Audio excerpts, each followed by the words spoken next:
Oh yeah, oh yeah, oh yeah. Live from Vienna, we're doing it again. Welcome back to the Blackie Fitzpatrick Show.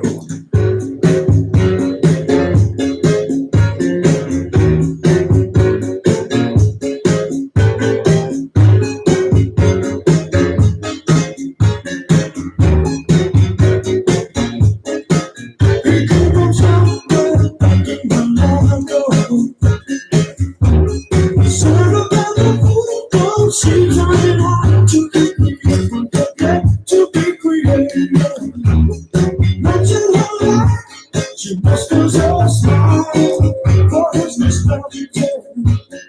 Never could be there what you wanted to say, only to realize never really was. She in his life.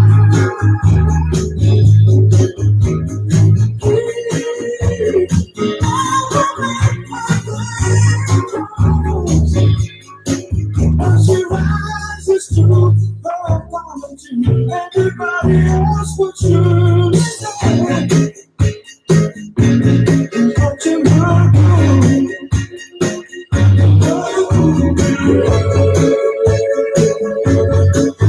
It's yeah. Okay.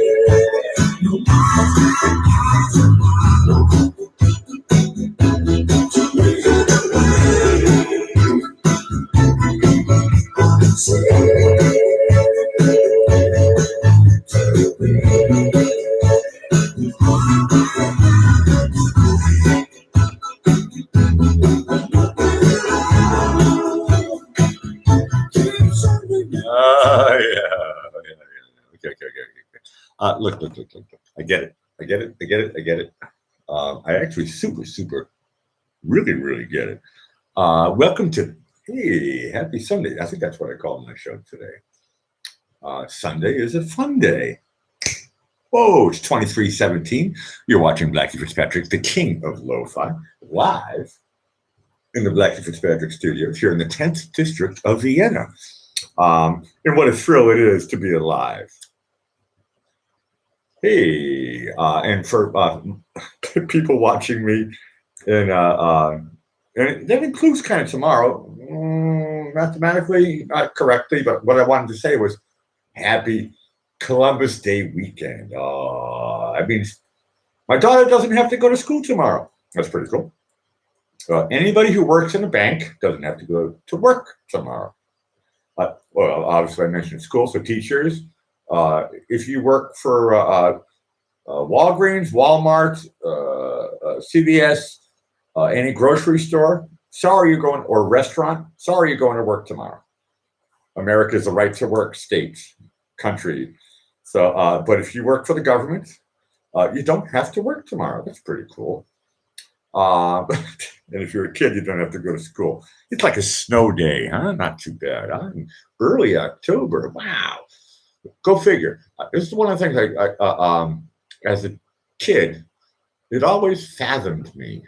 That's a word I haven't used on the Blackie Fitzpatrick show. I was always quizzed. Ooh, that sounds British. Perplexed. What's the other word? Discombobulated. How come Halloween isn't a real holiday, but we're celebrating some Portuguese Spanish boat thing, and somebody discovered America, which was already there. So the Columbus Day holiday thing, throw it out the window. Make Halloween a real holiday. Okay, that's just my point. If you're going to have one holiday, only one in October, make it Halloween. Columbus Day, give me a break. He discovered America. No, he didn't. It was already there. He discovered America for the Europeans. I thought that the Vikings did that already. Whatever. Okay. My vote is out on that one. If we're going to have one, if I was president of the United States, I would change Columbus Day, throw it out the window. It's a rubbish holiday. I would turn Halloween into a real holiday. In most of the world, they celebrate, I think it's the 1st of November. It's like, whatever, but you have to put some holidays somewhere, right? But for me, when I think about October and starting to get a chill in the air, I think to myself, Halloween. I love it. I love it. I love it. I love it. Halloween is fun. Halloween is awesome. I know I was the oldest kid to go trick or treating in my neighborhood when I grew up. I was just chatting around with Dean the Dancing Machine. You know, what a great show he was doing there. And it's funny because I was talking with Isabella, the Walrus, with Isabella's son, and he said to me, he said today, he says, so you weren't really born in the cities, because we were talking about what it's like, city life, suburban life, and living next to farms. And Dean knows the word. He's from upstate New York. I'm from Western Massachusetts, and I'm a country bumpkin. It's a great expression or stereotype, which means a redneck from up north. Whatever. I am what I am, but I'm a country bumpkin. Yeah, that's fine. That's fine. That's fine. I moved to the city when I was 17. Eye opener for a start. Dorchester, Boston. Dorchester, eye opener. I thought it was bad in living in the countryside. In the countryside, for me at least, I only had to deal with maybe one or two bullies. Then you move to the city, and there's like thousands of bullies. It's like, whoa, maybe 10,000. You got to really watch your. I'm trying to do a PG show here. You're watching Blackie Fitzpatrick. Once again, today's show, King of Lo-Fi, is called Sunday is Fun Day. I'm looking at a picture of the Doobie Brothers, so please do not say hello to me. Once again, I'm trying to keep the show PG because lately I've been getting popular with my daughter, who's 7, and my mother, and sometimes my sister shows up. My sister likes it when I do R-rated shows, I'll be honest with you. She usually tries to give me a heads up. She says, okay, Blackie, it's okay, do what you want. She always just to check up, find out who's there. But I like to do the PG. Look, when I say PG, I'm talking like Steven Spielberg, okay? Like Jaws. To be honest with you, Jaws should be rated R. Speaking of Halloween, Jaws is pretty scary stuff. I'll tell you, this year has had, for on the record for recent history, the most shark. What's it? How do you say this? Shark deaths? No, death by shark.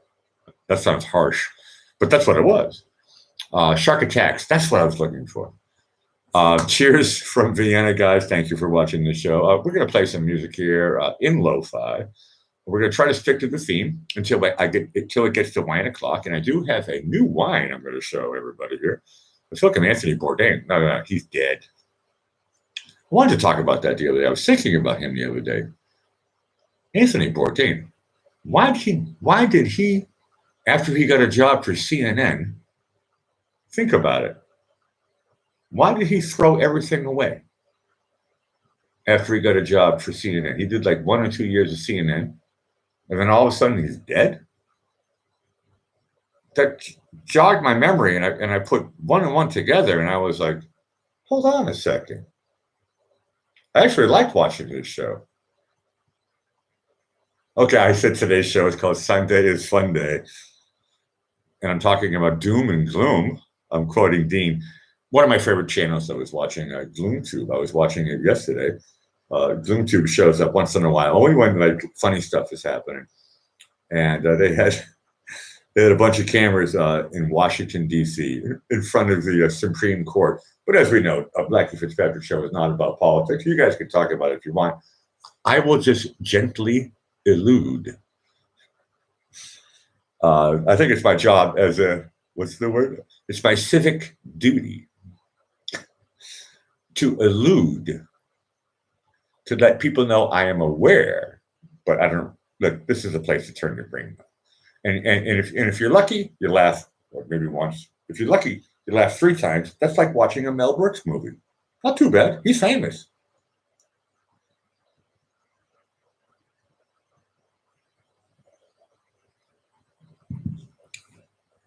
Now, Dean the Dancing Machine, he had a great. I tell you, this guy's been on like wild firecrackers. I saw his show on Thursday, and I was like, I couldn't stop laughing. Literally, capital LOL. I was laughing out loud. I was like, wow. I always thought Dean was a cool guy, but when did he get funny and cool? Sorry, Dean, if you're watching. Now, Dean says he's going to do a beer run. And then when he comes back, maybe I'll open up Google Hangouts. And JB showed an interest that maybe he wants to come on. So maybe we'll do the Google Hangouts thing here in a little bit. But I am going to, what else did I do today? Today was, that's why Sunday was a fun day. I woke up and I had, I have my normal, I like to meditate for 2 hours, which basically means sit on the crapper. But I like to do my thinking, coughing out a lot of phlegm. And then the Walrus and I, we went to a special party. It was 2 birthdays in one. Isabella's mom and Isabella's son, they have the birthday in the same week, and so would they push it to the Sunday. So they have what's called here in Austria a Jausen. A Jausen means basically sugar and coffee. And so I had my beer for breakfast. Look. I'm not an alcoholic. First I have water. And then I go on to beer, and then I went straight to coffee. I never drink coffee. And I don't have cake for breakfast. I remember as a kid, I used to like to have, cereal and milk and stuff like that. But it was kind of like, like being a kid. It was like, okay, coffee and milk, sugar, and cake. It was a sponge cake. So it wasn't so super sweet. But it was very, very nice. And I was like, whoa, sugar cake. And then a bunch of us went outside. There was a party of 8. And then a bunch of us went outside. Lovely, lovely weather here in Vienna, for fall. Don't get me wrong. I was wearing what I'm wearing right now, but I didn't have to wear a hat. It wasn't so bad. Low 70s. And then all of a sudden, after having a smoke, it was time to go back inside for champagne, pink champagne. And so look, that was my day. I spent some time with my daughter. Her cold is going by. She still has the remnants. I haven't used that word either on this show. She has the remnants of a cough, so it's still, it's there, but it's not like it was a couple of days ago. Not even like it was yesterday. So the cold is slowly going by. And progress report from Florida, it is still in the upper 80s every day. And I'm watching this thing, Michael. A little system going to the Gulf of Mexico. That was my day today. Okay, I'm very, very pleased to report that, as far as anybody knows right now, it will not go to the area where my family is. The waves will get high. It'll probably push the red tide back in. But hey, look, we don't want to talk about all that stuff. That was my to get everybody up to speed. Okay, now I'm going to play a song, and then I will stop looking at a picture of the Doobie Brothers, and we'll see who is here and who we can chat to. But everybody, the chat knows how to take care of itself, so it's fine. So today's show, Sunday, I already think of, when I hear the word Sunday, it makes me think of tons of songs. Sunday, what did I write? Sunday is a fun day. I could use the word fun. I could use the word day.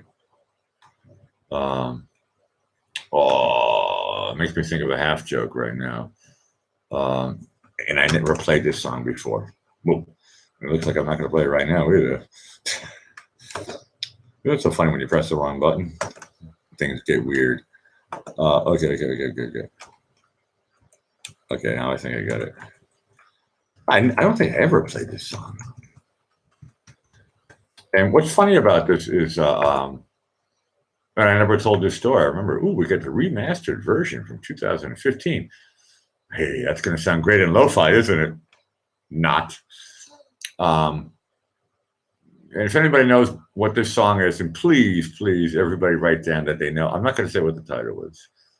Please say you know the song title and you know the name of the group. I'm making a half joke here, which I'm not even going to say what it is. But maybe on Wine O'Clock I'll tell you the joke. But this is a song that I've been teaching music for 30 years. It's funny, somebody made fun of a teacher the other day and they said, oh, professional student. Look, I always thought that being a teacher was an honorable thing. But it looks like that sometimes you're allowed to make fun of teachers because it's like all you want to do is keep on learning and keep on teaching. No, that's right. No, it's not. A student doesn't teach. Okay, that's where they got it wrong. But I've been teaching this song for 30 years. It's the first song that I teach on every first lesson for guitar students and, yes, of course, bass students. My two primary classes that I teach. And once again, join the chat. What is the name? I feel like, what is it? Yeah, what's the name of this tune? What is it? Can you name this tune? And yeah, whoever is the quickest wins. Name this tune. Here we go. Sunday is a fun day.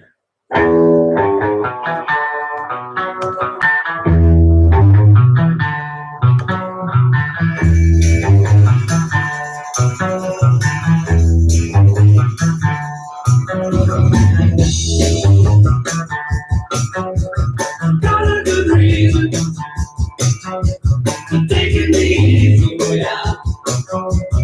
Got a good reason to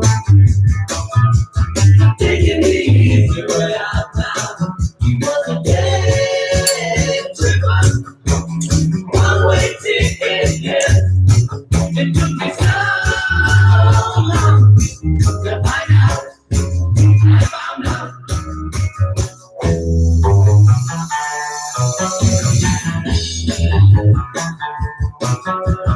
She's a big teaser.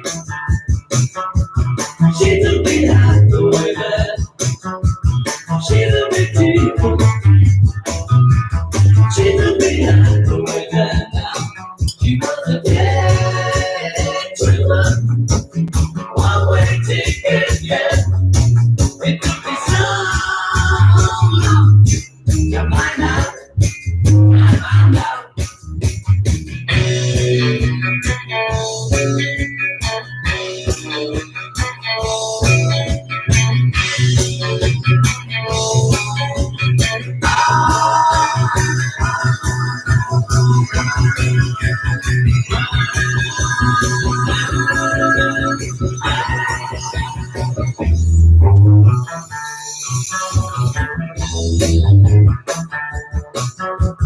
Trying to please her. She only played for my side. Trying to please her. She only played for my side. She was a day tripper, Sunday driver, yeah. It took me so long to find out. I found out.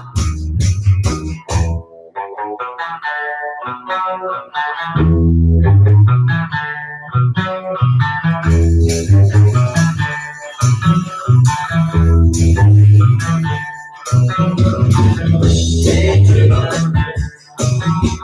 yeah. Day tripper, yeah.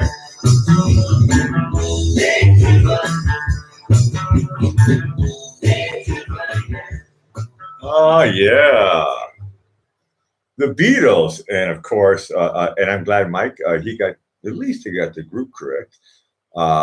Today's show is called Sunday is a Fun Day. And the name of the song is called Day Tripper. That's the song that I teach. I've been teaching for 30 years. I'll say it again. And that is the song that I teach to everybody. It's the first song that I learned when I was a teenager. And I'll be honest, it was a little bit tricky. It took me a half an hour to figure it out. And that's why I think it's a good beginner's lesson song. Day Tripper from the Beatles. One of their early tracks. I think it was off their second record. It still sounds like old stuff. I love it. I love it. Ooh, Mike is coming in with the first request.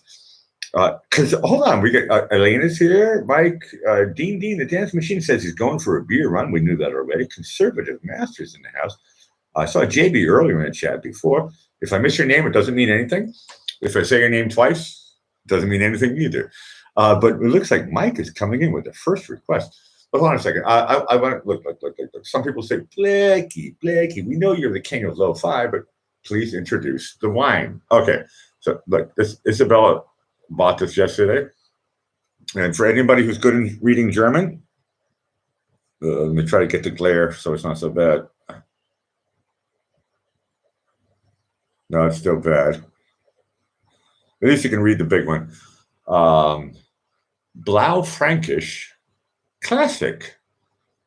Isabel asked me, what's the year? Okay, let's see. It's 13% alcohol. That part I read first. It's from 2015. So this is, yeah, okay. Elena seems to know it. Yeah. This is actually semi-vintage, but it has a screw cap. So whatever. But she bought this for half price. And I think it was like, I don't know, $3.50 or something. So normally it's $7. And in America, this would cost you a fortune. So this is actually I drink the $2.99 stuff, and now we're up to the $6.99 stuff. So this is a lot better. Well, we'll find out. I was told today, Isabella's brother was at the birthday party, and he says you're supposed to let this breathe. You know, a good wine like this, you're supposed to let it breathe for half an hour. Sorry.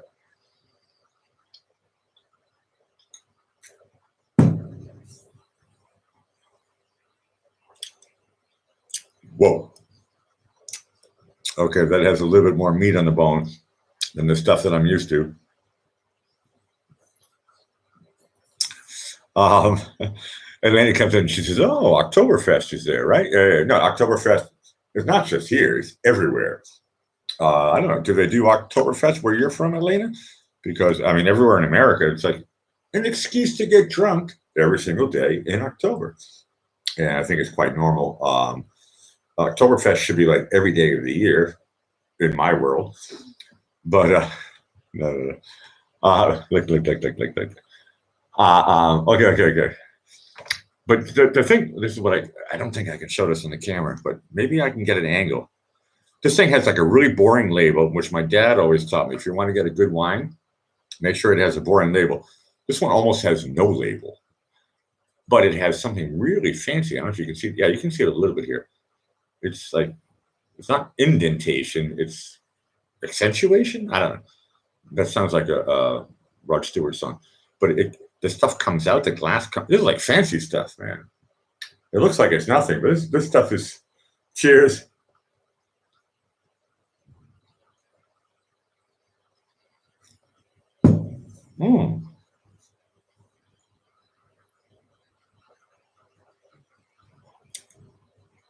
Whoa. I think the word is palate. I've never used that word before. The palate of this one packs a punch. Elena says it would be boring to have October all year. Look. I mentioned earlier in the show, Halloween should be a national holiday in the United States. Should be a national holiday around the world. Fall has always been my favorite season. So I really would have no problem with, as long as it's Indian summer, okay? I mean, I'm talking nice temperatures, the sun is still shining, leaves are falling, everybody's getting ready for their Halloween costumes. That sounds like fun. So look, I also like Christmas and blah, blah, blah, and all that stuff. I love fireworks, and I'm from the United States. That means I have to like the 4th of July. But when do they do fireworks? Well, most of the world, they do fireworks on New Year's Eve for a start. In England, they do fireworks is on Guy Fawkes Day, which I think is like on the 5th. I think it's the 5th of November, just after Halloween. They like to do their fireworks show and all that stuff. But Halloween is kind of picking up around the world in different countries. There's nothing wrong with candy corn, okay? Who doesn't like pumpkin pie and jack-o'-lanterns? Who doesn't like the Smashing Pumpkins? For a start, hopefully everybody here likes the Smashing Pumpkins. I know JB does. Okay. We got a request coming up here. That's enough talking about wine. We got a small, intimate crowd here, which is what I like about the Blackie Fitzpatrick show. It has evolved. Look, 6 months ago, I was doing my show, and I was having over 100 people every day. And I don't know, a minority of them were deranged people. I don't like that. Um, and now I'm just like I'm the king of lo-fi. I'm not talking politics anymore. I'm not doing anything weird. I'm basically not even doing Google Hangouts. Although I did promise Dean, if he wants to come on, he can come on. Once in a while, I have the Google Hangouts only with people who I know. Before I would take on anybody, and sometimes it got weird. And I got, I'll be honest with you, I got trapped into the weirdness. Dean was talking about this earlier in the show today. I mean, when you do a show like this, it kind of it's this is why I like doing a show like my new show. Okay, the last few months, I've toned it down a lot. All right, everything is a little more mellow. No more swearing. Everything is PC. Well, I can allude. I can make reference, but yeah. And I remember I was talking with Joan. I don't know, a few weeks ago. I said, "What do you like better, the old Blackie Fitzpatrick or the new one?" And she was like, "I like them both, but she likes that I don't swear anymore." Okay, good. Or she said I swear less, so that's better. When it's 9 o'clock, look, everything is gloves are off. What's up with this fight thing that happened today? I don't know. That sounds like setup to me. I was talking with Isabella's son about some big. Who was it? Two guys were fighting. Was it karate and kickboxing and blah blah and all that stuff? And the guy went bonkers and went into the audience and started punching people randomly. I smell a fish there. There's something wrong about that. Doesn't make any sense to me. Am I trying to apologize? No, I'm not. I'm not. Look. There's one thing that I've learned in life, and I learned this a long, long time ago. I don't have any regrets, and I love making this joke to Isabella. I am perfect because I accept every action that I took in my life, and I always tell the truth. It took me years to practice not to exaggerate. I'm being serious right now. I read it in some book. I don't know. They were like, "Oh, yeah, everybody likes to exaggerate and tell a lie or something like that." And it took me years. And they said, "Hey, challenge yourself. Try to tell 100% truth." How many people have ever taken this challenge? Can you tell the 100% truth all the time? It's what they do when you have to put your hand up. You promise to tell the whole truth, the 100% truth to help your God. Well, atheists can, with a good conscience say, "Yeah, I don't believe in God. So yeah, I'll lie. I'm a Christian. So my job is to tell the truth." And lying, I don't think it really helps. If I lie, I think look, I did study karma. So if I lie, guess what's going to come straight back to me? I'm not referring to the Democratic Party. I said I didn't want to get political. But if people lie, look, I've had false, and I've said this on my show many times, so this is nothing new for anybody who's seen my show before. If I have, look, if I get falsely accused of something, which I have been, not just once, a handful of times, people can say anything. And this is not like some new phenomena, okay? This has been going on since the days of the Greeks, okay? This has been going on in cavemen were lying. So I read it in a book, and they said, "Hey, do you want to tell the 100% truth challenge?" I was like, "Hey, is that like the Pepsi challenge? Let's go for it. Can you go one day without an earring? That's a challenge. I'll take it. I love challenges. What doesn't kill me makes me stronger, right?" So one day I was playing a concert in Boston, and someone said, "Hey, how many people were at your show?" And I was like, 4. Whereas when I was 16, I would have said 400. And then I realized it's better to just tell the truth.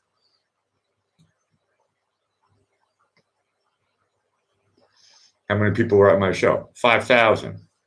I could have said 50,000. How many people watch you on TV? 1,3 million. I could have said 40 million. But, if you tell the truth, it's fine. It's fine. Elena says, you don't care about me lying? Okay, good. You want to catch me in a lie? You can do it here if you want. I'll put you on Google Hangouts. You can catch me in a lie. Your girlfriend should care of it. Laugh out loud. Yeah. My girlfriend knows everything. Trust me, I love telling my girlfriend the truth. It's the easiest thing to remember. And I don't look. I don't want to say I'm Howard Stern. I'm not trying to be the shock jock here. Okay. Okay. Mike says we want to hear music. Okay, I'm going to go back to your first request. Ooh, because I played the Beatles. Here's an extra request. Thanks, Mike, for moving me on. I tell you, this wine is really, really nice. And I think I have some chocolate lined up too for later. I'm going to show you guys what chocolate that's standard here. It's probably not that hard to find, probably just about anywhere in the rest of the world. But it's kind of like standard here in Europe. But ooh, this song, is a lovely, lovely song. We're talking about the Monkees' Pleasant Valley Sunday.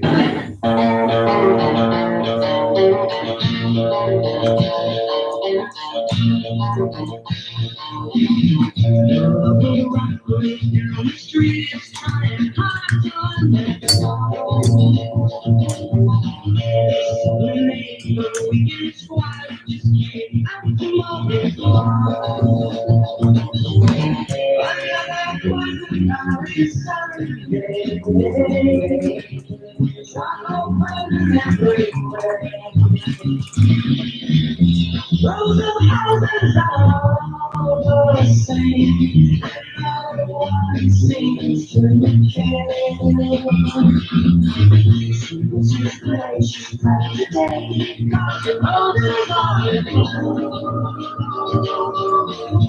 Serene, so serene, got a TV in every room. Another Valley Sunday. Here's Madison Boulevard. Mothers complain about how hard life is, and the kids just don't understand. Preach out how it goes, and when the medicine, make it all things. That's so straight. Two places far away. I need a change of scenery.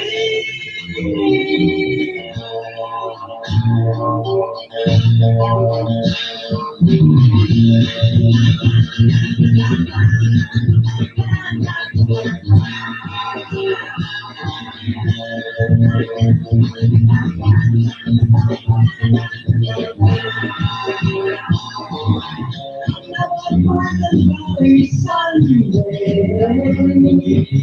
shot down by the memory. Another Valley Sunday, here's Madison Boulevard.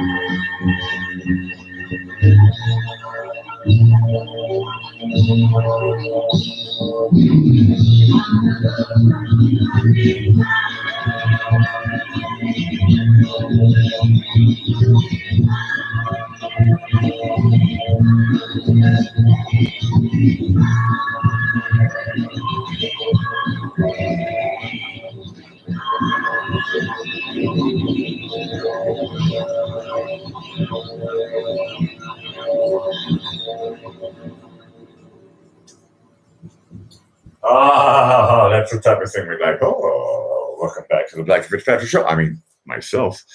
Hey, Tred's in the house. Hey, Tred. He says, Happy Thanksgiving. Look. I've been talking about Halloween all day today, okay? Happy Columbus Day weekend. I said we should throw away Columbus Day weekend and turn it into a Halloween one whole week. And I know that Mike Gonzalez would like that one. Everybody can be goth. We can dress like skeletons. That would be brilliant. That would be super, super brilliant. Once again, Dean, the dance machine is back from the store. Ooh, I'm going to think about opening up Google Hangouts. Isabel gave me a request. She says, "Hey, Blackie, I want to try some of this wine. It's from Burgenland, which is the wine area just outside of Vienna." Yeah, happy Halloween. Yeah, happy Columbus Day, right? He's the guy who discovered that there are Indians everywhere and Europeans should kill them all. And we'll make a brand new country called the United States of America. I'm sorry, I like to make that joke. Is that crude? I thought it was accurate. Let me call up Noam Chomsky on the phone and find out if that's true or not. But look. I don't care if you're from Europe. I don't care if you're from Africa. I don't care if you're from Asia. What bothers me is if you're from Australia or New Zealand. But you guys from Australia and New Zealand also came from Europe. So look. Okay. I'm sorry, I'm missing part of the chat here. No, actually, I'm not missing anything. Mike says he has other songs lined up, but guess what? You're after me. Nobody else has a request, so that means I get to come up with a song. And Isabel says, "Hey, Blackie, pour me a glass of this stuff so she can check it out." But Isabel, I'm trying to let it breathe. She says, "Okay." Just like Melania Trump, gorgeous. Hey, did anybody see Melania Trump with the elephant story today? Press 1 if you did. I know I have a small crowd, but the look on her eyes, Melania with the elephant, that was classic, man. That was classic First Lady stuff. So, I tell you, man, just like Jackie O, pure class. So, if you didn't Google it, she's fine. She didn't go to the hospital. But Melania Trump and the elephant, that's what I saw today when I went to the headline propaganda news. Nobody wants to talk about other things, so they showed this clip of Melania Trump in Africa and the elephant. And don't get me wrong, you have to see it for yourself. And trust me, it made me giggle. Okay, it wasn't like an LOL with capital letters. Okay, it was like a small L, small O, small L, and I was like, it could have happened to anybody. But yeah, type in Melania elephants Africa, it'll show up. It's like a 30-second video. It's really funny.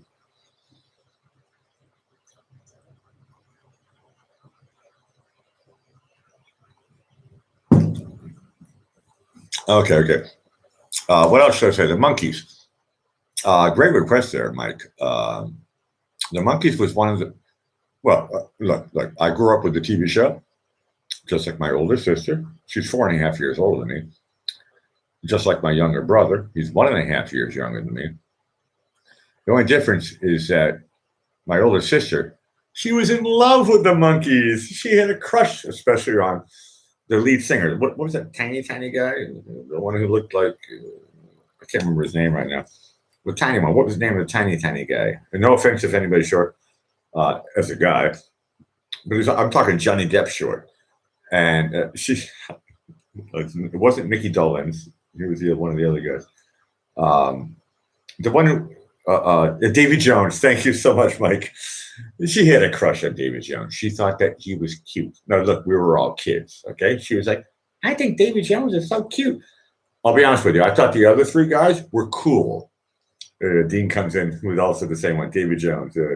He was a sex symbol. And my sister, when she was, I don't know, 8 or 9 years old, Danny Partridge. Give me a break, man. That's a different show. She didn't have a crush on Danny. I don't think anybody had a crush on Danny Partridge.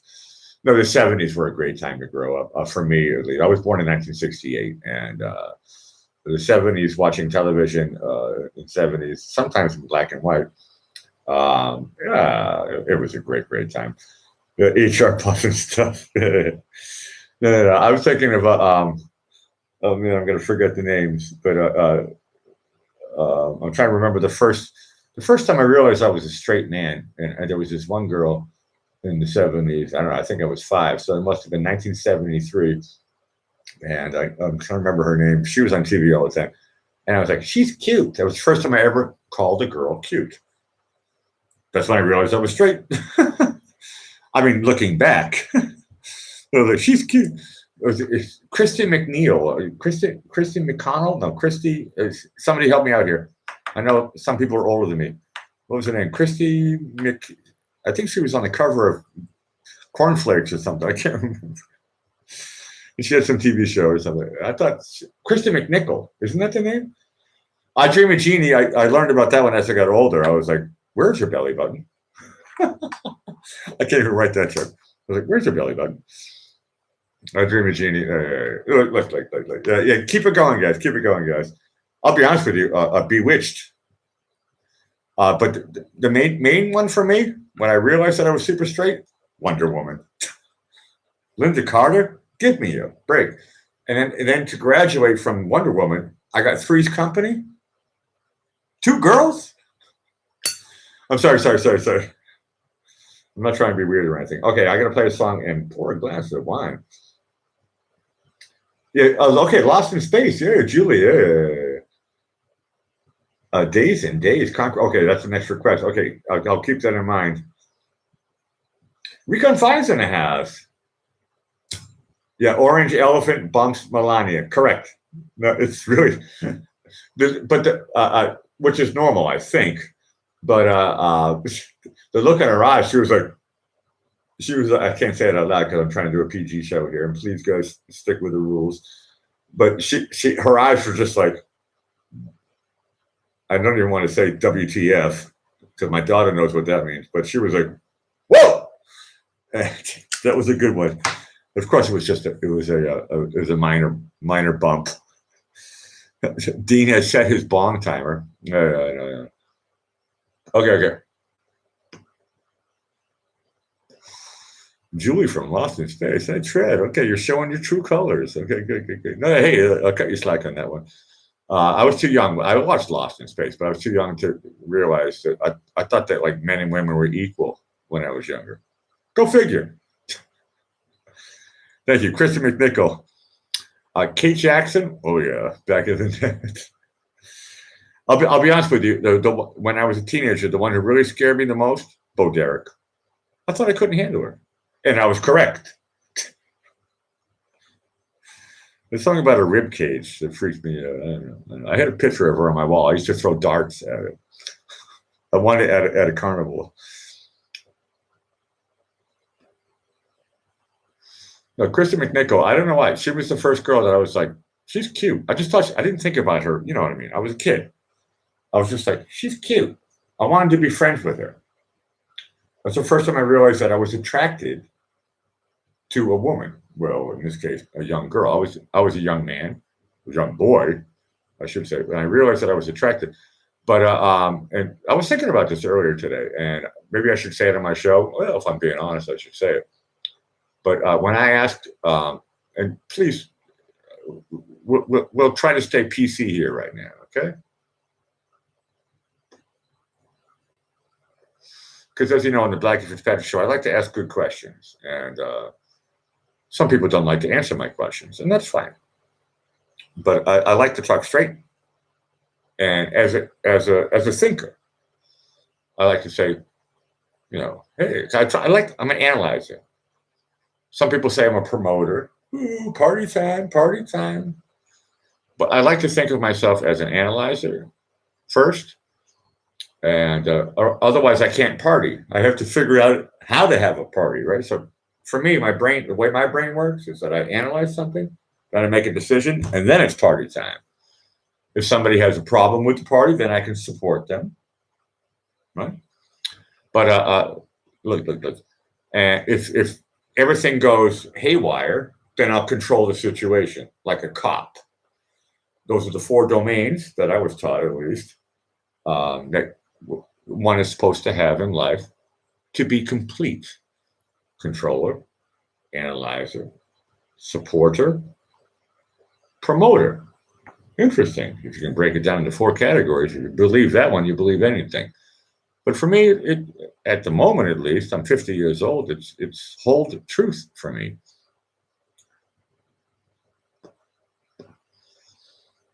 The Archies, Betty or Veronica. I'll be honest with you, my daughter's name is Veronica, but I spelled not with a C, but with a K. Um, uh, but Veronica, definitely. I don't know why. Betty for me was like a cheerleader. Why am I not attracted to cheerleaders? Don't get me wrong. I said I'm a supporter. I'm a promoter, but which is what cheerleaders do. But for some reason, there's it's funny. I was thinking about that earlier today. I got a phone call one time when I was 17, when my conservative master, just say no to drugs, Nancy Reagan. Okay, just say no to drugs. Alcohol is a drug. Cigarettes are a drug. Coca-Cola is a drug. Coffee is a drug. Tea is a drug. Red Bull is a drug. Television, not really a drug, is it? No, it's addictive, but it's not a drug. But some psychologists might suggest the computer is a drug. Well, where do we go now? If you have a telephone, it might be a drug. Watching airplanes, look. If you, I don't care where you live, you can live in the most remote part of Africa. They made a movie about it. And you look up in the sky and you see an airplane fly, it's a drug. You could look at a bird fly, it's a drug. Because a drug means I want to have something, which I don't have in me. There's something missing in me. Well, I can't fly. Well, I look at the bird can fly. How come I can't fly? I want to have, right? This is the grass is greener on the other side theory. So, yeah. So, I don't know. Oh, yeah, okay. Conservative is a. Oh, look. My daughter knows what the F and the stars mean. Just say it in different words. Okay?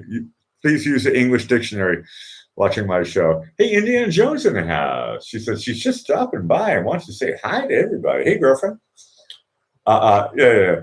Let me translate for you. A conservative master.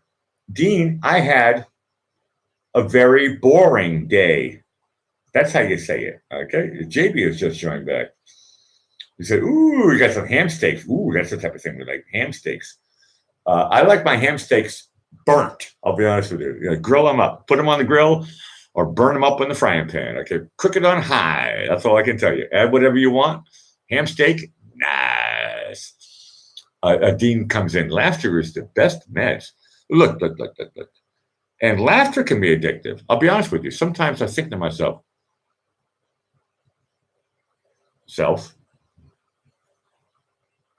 what do I want to do right now? So I put it on YouTube and I look up I don't know, old Johnny Carson stuff or the Marx Brothers, stuff that's really silly.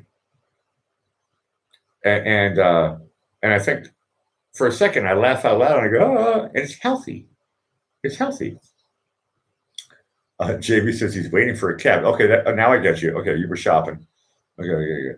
Okay. I gotta play a song, and then I'm gonna go back to Mike's request. But my song is gonna come up there. I'm rambling a lot, but I know Isabella. She says, "Hey," and I'll repeat it again. She wants to check out this wine. Let me try it again. Make sure it's. I'm trying to decant it. Okay. For anybody who doesn't know what decant means, it means whatever, oxygen or something. Oxygen goes into the wine and all that stuff.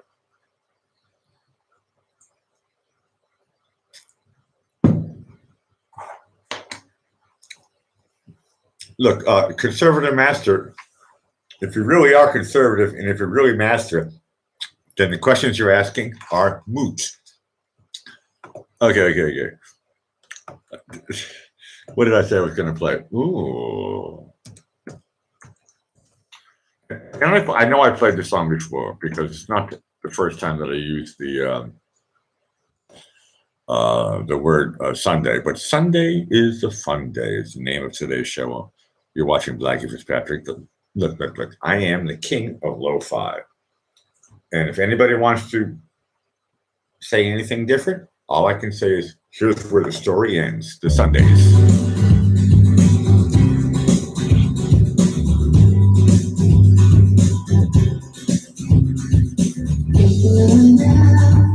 Places I go, maybe for time. Make you see how we put it down. We're on the dancing. Here's where the story ends. People I see, Mary and me, showing the good side.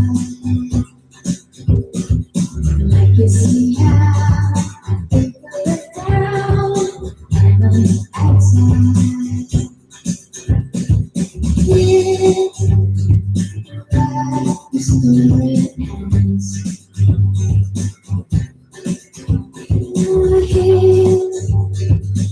where the story ends.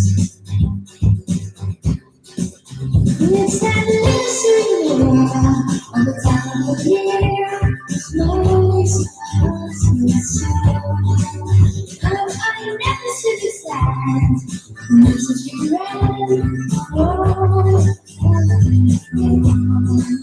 it's that mystery on the time of year. Makes me there's a magic shine when winter ends.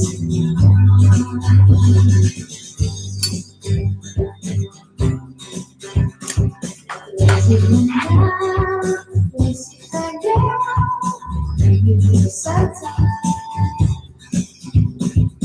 I can see how we put it down on the outside. Here's where the story ends. Oh, here's where the story ends. It's that mystery on the top of the year. It's makes us feel so. And you revel in what you wish you was. I've been definitely sad, but there's the shine of the moonlight. But the only thing I ever really wanted to say was wrong. It's that mystery I'm never here. It's makes me smile. So I sick inside. Well, it's not right.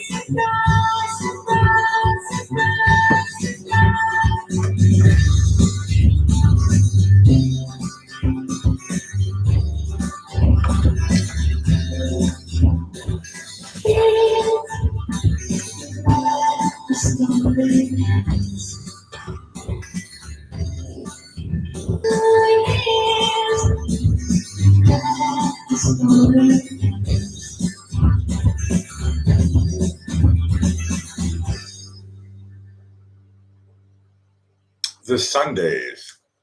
Ooh, here's where the story ends. Okay, look. And thanks, Joan, for your question. Yeah, everybody's slowly recovering. The recovery this way or that way. The coughs are going slowly by, the sneezing, the sniffles. Now everybody's getting a little bit better. I want to say hi to Kim. Kim's in the house. If anybody I'm missing, I'm sorry. It doesn't really matter. It doesn't mean anything. But I love this challenge. Here's the point. For anybody who's watching my show that forgot to press thumbs up for my ego, not only, but for your ego, here's your chance to press thumbs up. You guys are super, super great. And anybody, especially Joan, how many thumbs down do I have? Because there were a couple of people who were suspect on my show earlier, but it doesn't really matter. It's just ego stuff, but it's kind of fun for being. Look, I just don't just want to play music the whole time. I want to be able to ramble and talk and do all that stuff. But Kim says, think it is a bit weird, a bit too wet to work. Yeah. Thank you, Joan. She says 0. No, look. If it's raining, take a day off. It's Columbus Day weekend, right? Okay, we're celebrating the day where a European guy, Central European guy, found out what the Vikings already found out before, but he was the first guy who talked to a king. And you understand how this works. And we slowly took care of all the Indians. This is where I lose people. Sorry, it's. I could be wrong. Anybody can challenge me. But before I play my next request, Dean, do you want to come on the show? I can open up Google Hangouts. Dean said he wanted to. He said he was a little bit nervous about losing his voice. He also talked about having dinner. He's hoping that his wife is coming home having dinner. But he just came back from a beer run. Dean, if you want to come on, I'll give you 5 minutes. You can talk in the show. Anybody else who wants to come on, just give me the heads up. Here's your chance. If not, I'm going to play music and continue doing the King of Lo-Fi, like a Fitzpatrick show. All you got to do is say, call me. Yeah. I know that. Columbus sailed the ocean blue in 1492. Correct. Dean says, ooh, so we got to, this is good. Okay. I'm going to open up Google Hangouts. Hold on, I got the Walrus, 1492. I'm going to open up Google Hangouts. Oh, I spelled something wrong. Google, let's try this again. Okay, this is the second one. It says Hallow Ailic. Okay, that's the one I want. Now I'm going to look for you. Or you can call me. It's open right now. If you want to call me. Yeah, okay, now I see you. Dean, call me. It's open. That means we can give him like 5 seconds. He's probably lighting a cigarette or something. Hey, that's a good excuse for me to light a cigarette. So Isabella, how was the wine? She's still letting it breathe. That's clever girl. Okay.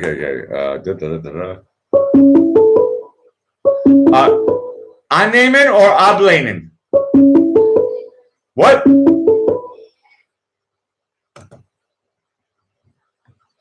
You were live on the Black Fitzpatrick Show. Tell us your name and tell us your time zone. Hey, Blackie, this is D Machine live from near Buffalo, New York. Hey, Dean, you haven't been on my show for months and months. Welcome back to the show.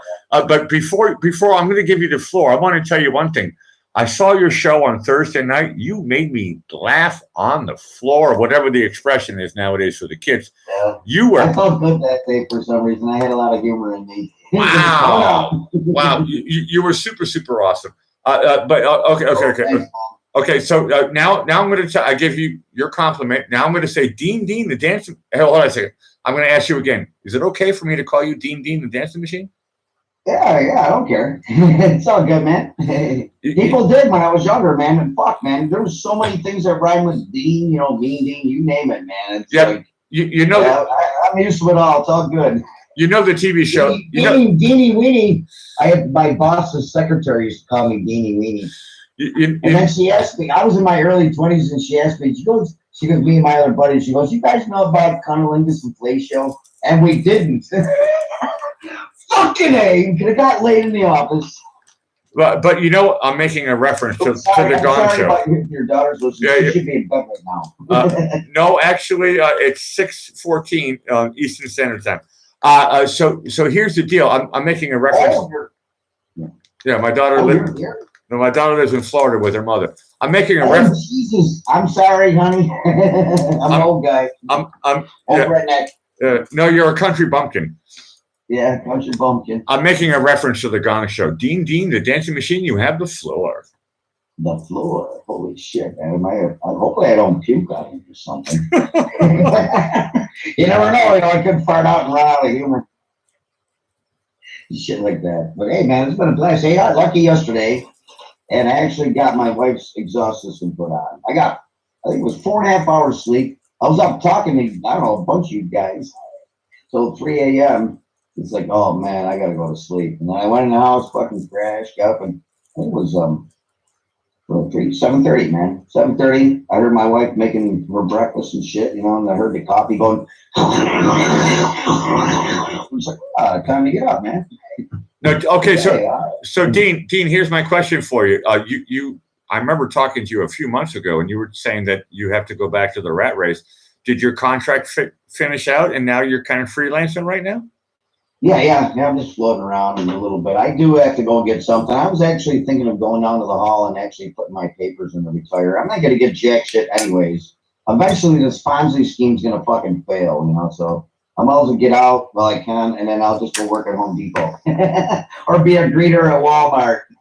Hey, skinhead man, what's happening? What you got in the bag, man? Okay, okay, Dean, you are now proof that I cannot have anybody be PG on my show. You're breaking all the rules. Am I? I'm sorry. Okay, sorry. Can I tame the hold on a second. Tell us what town were you born in? City, town, whatever. I actually was born in Buffalo. I've been here my whole life. Okay. I never moved anywhere but for near Buffalo. Okay. Within 20, 30 minutes of Buffalo, I've always been. Okay. First house, first apartment, second house. Okay. The country part of it, though. Okay, Dean, what is the definition of country bumpkin? I don't know, man. That's a tricky one. No, I'm a redneck, man. A northern redneck. I might be from New York, one of them there New York Yankees, but I ain't no fucking Yankee. We be a redneck here. Well, I'm not no freaking Confederate flag waving. I actually don't even have a flag in here. Well, that's what I'm talking. Look. That's what I'm talking about. The difference between a red bag, you know. I just like having fun. I like motors, is what it is. I like engines. Things that go fast. That's fun. That's why I can talk fast. You have to when you drive them things. Okay, now you mentioned earlier today I was watching your show, and you were talking about how that your whole family is musical. How come you missed the musical jumping bean? No, I was the guy that blew up the amplifiers and stuff and rigged up the speakers, and I actually rigged them pretty good where they sound good. But yeah, I could blow the amplifiers up and stuff. Sound went away. Do you hear me now? Yep, now I do. Okay, Tread is coming in. Can you read the chat? Oh yeah. He says it's a noun. Country bumpkin is a plural. Country bumpkin slang, an unsophisticated person from the rural area of a particular country. Are you? So the question really is right now is, Dean, are you unsophisticated? Now the word that I pull out, are you unsophisticated? Unsophisticated? What do you mean unsophisticated? I'm just telling you what the definition. I'm not probably not articulate with my language. Then you're a country bumpkin. I can think. You know what? I gotta change different sounds because we're not in phase. I'm not. There we go. Now we're better. Probably not articulate with my language. Yeah, you got to kill something. You're a country bumpkin. Oh, no, that's fucked up. It's not even in time at all. Wow, that was weird, dude. Yeah, you got to mute something. Yeah, the Hangout is not in sync with the live stream. Correct. But right now it is. Right now it is. I turned off my camera. Turn off your camera.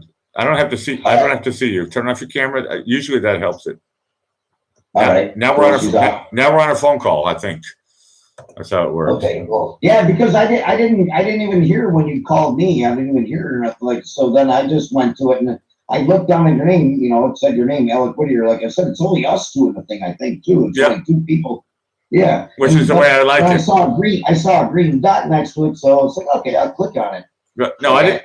They're fucking with us. Oops, excuse me. They're messing with us left and right. It's a challenge not to swear, isn't it? It's hard, isn't it? Yeah, it sure is. Now, okay. Now, I'm quoting you. I watched your show today.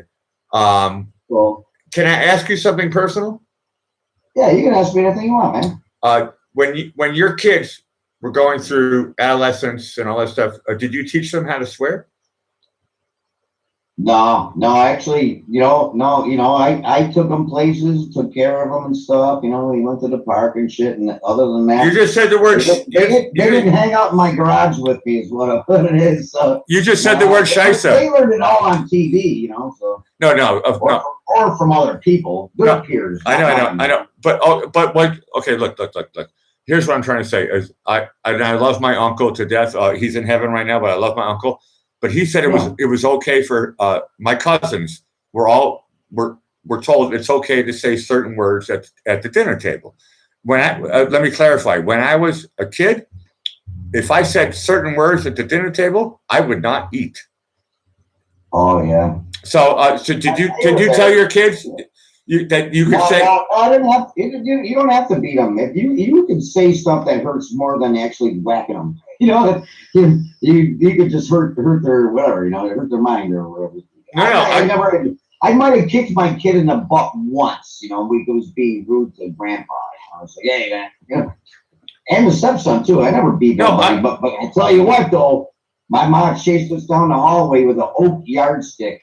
Dude, that thing was hard as a rock. You could actually pry a car forward with that oak yardstick, man.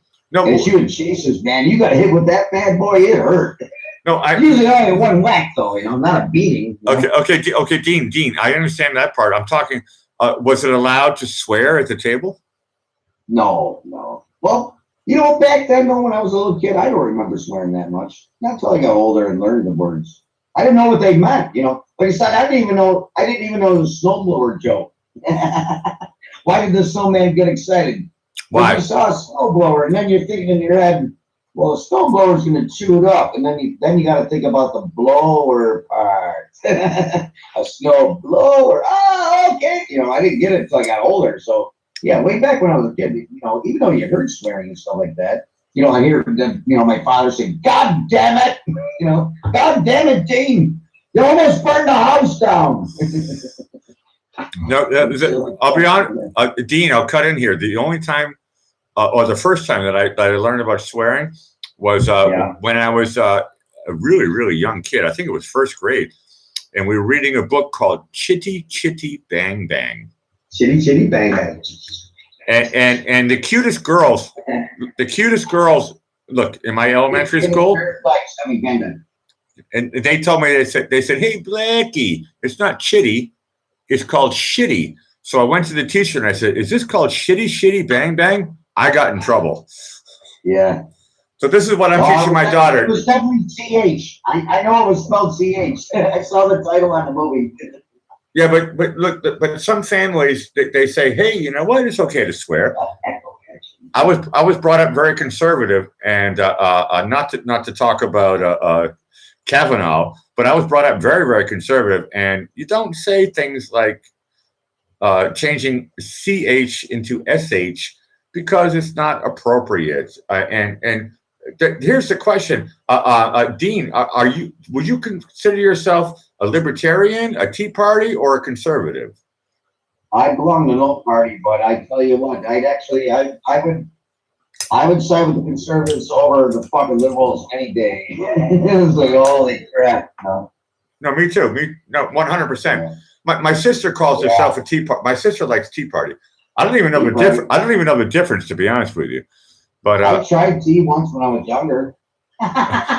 You know what I mean? No, I don't. Clarify.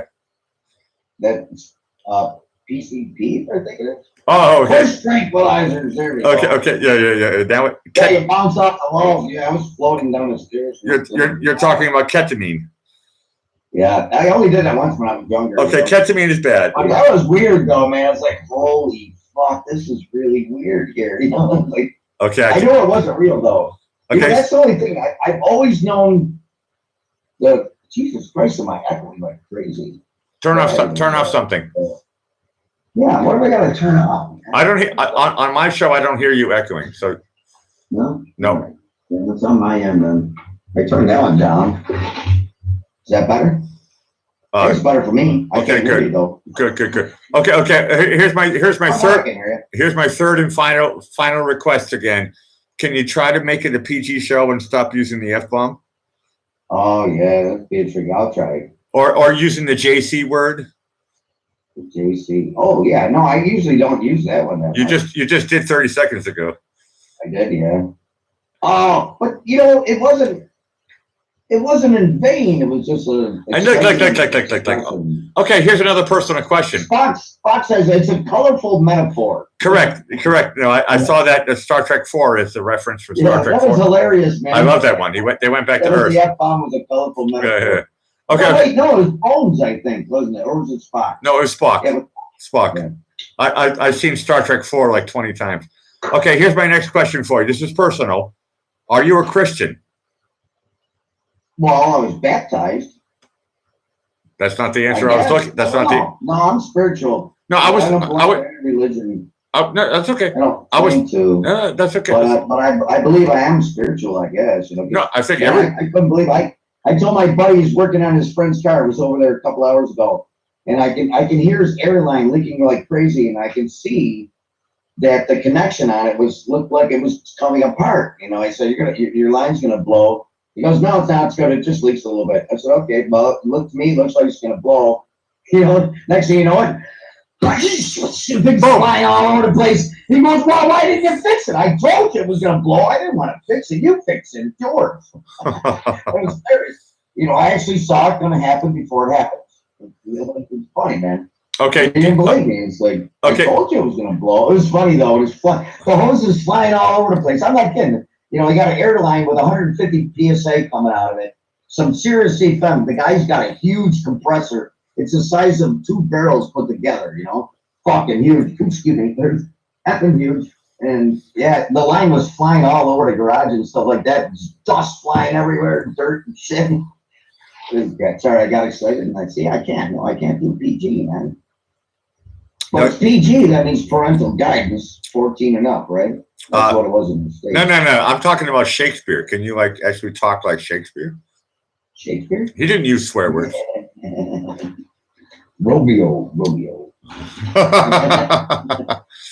Okay. Look. There was a guy. He's just a head in my hand. What was that one with that? Some guy fucking spooks me out, slow in his hand. Yeah, I can't do it. Damn it. No, you can't do it. No, look, Shakespeare was quite depressing in a different way, but he used nice words. So my next question for you is: how long have you studied how long have you studied atheism? I've never studied anything. I'm sorry, was that a joke? I guess. I don't know. It comes natural. I've never studied it. I don't consider myself an atheist. Tread Travels comes Agnostic. I don't know. I'm a not knowing, and therefore I'm going to keep learning. Okay, hey, that's positive. I like that. Tread Travels comes in on the chat. He says, hey, I want to tell everybody, I am a heretic. Yeah. What do you think about that? You know what? That was the coolest online 3D game that in the beginning of online gaming. That was an awesome game. It was called Heretic. Oh. And you could do a magic spell on somebody, wave the wand at him, and turn him into a chicken. And it's all you hear, and feathers flying all over. You chase him around, you shoot at him and stuff. He might remember it. He's got to be at least 55 years old to know that. I'm 56. But yeah, there was a game called Heretic, and it was cool. And you could actually put there. You can have you can type things. Well, there was another one called Rise of the Triad, and there was probably similar. Okay, Dean, I'm going to cut in. Where are you? I'm over here. Okay, Dean, I'm going to cut in right now, and I have a question. Right. I have a question for the chat room and for you, Dean. You can answer firstly because you're on audio, and the chat can answer after. I know you is. And that was improper English, but I know you is. My question for the room and for you is, what is a heretic? I'm serious. Not exactly knowing that. That's man. We'll let somebody else explain it on here. Well, I'm learning right now. I hope that I know what they. I'm serious. I don't have a definite explanation. Yeah, I have my definition, but I'm curious what Tread says or anybody else. So everybody is welcome to join. We have a small intimate crowd here. Joan might know. She's in my age realm, or a little bit. Well, actually, no, she's younger, right? Yeah. She's younger. She's younger. No. I gotta be careful now. Look. Kim, I don't know. Kim might know. Raging Cajun has just joined the chat. Hey, Raging. The question is, what is the definition of a heretic? And I'm sure there's 10 definitions if you looked up in Webster's dictionary. But what's the first definition of heretic? I don't know. I've been thinking. I mean, I had to look. I'm not looking it up right now. But I remember the game. I'm trying to associate the game with the meaning of heretic because the game was called Heretic. That's it. Heretic. No, heretic is a great word. I remember in Boston. Rachel says this is a heresy. That's funny. Correct. Yeah. I remember in Boston there was a group called the Heretics. I thought that's a great name. And then I looked up the word heretic and I thought, oh, that's interesting. What is a heretic? That's a good question for the Blackie Fitzpatrick Show. Until we find the answer, I'm going to stay alive. Okay. What is a heretic? All right. So I got to look it up on my other computer. Damn it. Okay. Tread already found it. A heretic is a person holding an opinion at odds with what is generally accepted. All religions, dogmatic, tribal beliefs are not accepted. So it's basically a heretic is somebody who's really independent. And that's what you said earlier. I'm a heretic. Well, that's what you said earlier. You said you're independent. And hold on a second. Okay. Okay. Now I'm trying Thanks for the lesson. I'm serious. I like this. I learned something today. Okay. This is awesome. I'm It's a trying. great day when you learn something. I'm trying not to get political on my show, but I do like the word independence. What do you think about Susan Collins? She's an independent from Maine. What about her? I'd have to look that one up. I've never heard of the name. Susan Collins? I believe, yeah. She's been on like the local media and shit like that, or mainstream media. Okay, okay, that's okay. Dean doesn't Susan know. Collins. I'll look it up. I probably haven't seen her before. Is she like Elizabeth Warren? Pocahontas. Okay. Susan Collins right now is the big star in the Trump family. Oh, really? She's the last vote to get Kavanaugh. Kavanaugh? Yeah. She's the independent / Republican from Maine. Yeah, because it was 50 to 48. It's like, where's the other two votes? The two people died? No. Isn't there 100 of them or something? No, Booker. Two senators for each state, right? Booker didn't show up. And Booker, that fucker. And Murkowski voted no. And Pence could have easily done the deciding vote. But Susan Collins was the reason why some people didn't show up. And Susan Collins from Maine, the independent from Maine, she said, to be honest with you, I don't believe Ford. That's cool. And she's a woman. And she's a woman. Yo, she's a Manchurian candidate, man. She was trained a long time ago. If you look at people looked up her records and shit, and plus saying about flying, afraid of flying, and she fucking flew to Hawaii all the time and stuff. And then the front door, the two front doors, well, she made a duplex. She rented out it. It needed another means of egress and being separate from the two. It's funny stuff, man. It's like, really? They're gonna pass that over as that? No, I'll be honest with you. I was afraid. I know. I'll be honest with you. My wife is claustrophobic. I found that out once. I just joking around. She was in the bed and I sat on top of the blanket on top of her, and she couldn't move her arms. And all of a sudden she's, and I was just joking around, whatever, having fun, being nice. All of a sudden she goes, "You got to get off me right now." And then she told me that, and I never did it again. Okay, that's cool. I still don't. I can sit on top of her, but no blankets. No, I'll be able to move the arms and legs. For anybody from America who's watching my show right now, and everybody, I think everybody who on the show knows the Walrus. That's my Melania Trump in the other room, and Ooh, look. She laughed at that one. I can hear. She left that for But look. I showed her a little bit of the Ford testimony, and she looked at her and she said, "She's a nutcase." Yeah. You watch the Body Language channel. Body Language. That woman does such a nice job, man, at breaking people down. Breaking them. Making you look at what's really going on. But yeah, I think Ford's a Manchurian candidate, man. She was paid. No, probably by Soros. Or GoFundMe went up to like, I think 3/4 of a mil, and now there's a hole down there or It's something a like joke. that. Some It's a people say they're joke. not sure. You know? It's a joke. It's a joke. The whole thing is a farce. And no, I'll be honest with you. And look. Yeah, they didn't want the conservative guy in there. Now, granted, people did look up, and I did see that Kavanaugh is kind of like questionable on free speech stuff, you know, and Second Amendment stuff and all that crap like that. So you never know, man. But to me, it sounded like he was truly upset about the accusations. You know, that he was on. I mean, he started out so calm, and then all of a sudden, you know, all these twitches started coming out. This man, was that guy upset? And then they made fun of him for being upset, for being falsely accused. You know?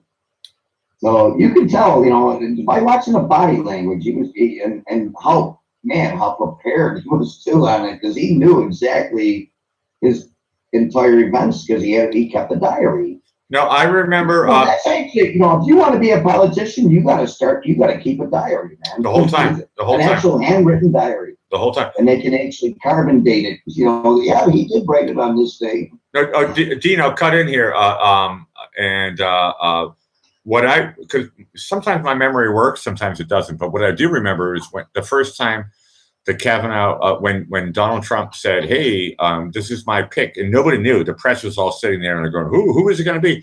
And all of a sudden, I never heard the guy before that. Yeah, me neither. And then all of a sudden, this guy shows up with his wife and his kids, and I remember what Donald Trump said to him. He says, "Congratulations, you're my nomination, but I'm really sorry what you're going to have to go through now." Trump knew that they were going to throw dirt at him constantly. Oh, yeah. And they threw. I'm not kidding, man. Feinstein, Pelosi. Liars. I'm not surprised. I'm surprised Maxine Waters not in freaking prison right now for threatening people, you know? No, she's pulling back. They even went after, what was the last guy? That's actually a Canadian citizen as well, Ted Cruz. They went after him. You know, and that owner, I guess, snuck him in the back door and gave him a private dinner or something like that. Ted Cruz? I thought he's a Texas. You know, if I was actually a patron in that restaurant, and even if I didn't like the person that they were going after, I would have got up and said, sorry, thanks for the half dinner, man. I'm out of here. I don't want to listen to these idiots chant. That chanting drives me crazy, man. Okay, before I kill this chat, because I know I said I don't want to talk politics, but I'm in the red wine, so I'm breaking the rules. That's all right, man. This is good. Dean, look. You're American just as much as I am. Okay, you live in whatever, and I live in whatever. But I'm an American. Yeah, we grew up about 600 miles from each other. So. Yeah. I was born in Framingham, Massachusetts. So. You know. Yeah, I was born in Buffalo. Okay, we're from the north and northeast. Right across, state and another state. We're pretty much. Massachusetts not too much farther. Look. I've been to Albany. I've been to Buffalo. Look, you're from the northeast, just like I am, but I'm more east than you are. So whatever.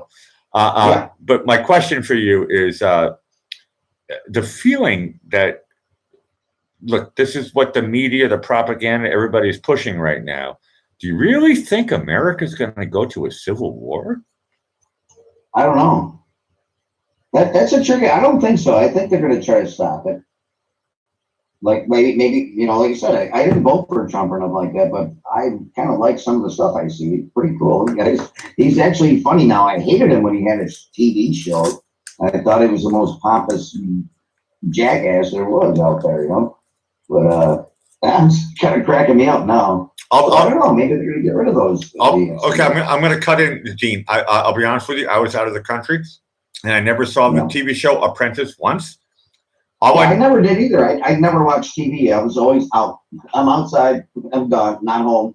All I know was Donald Trump from like the 80s and stuff. I know him from the 80s, and then I kind of forgot about him.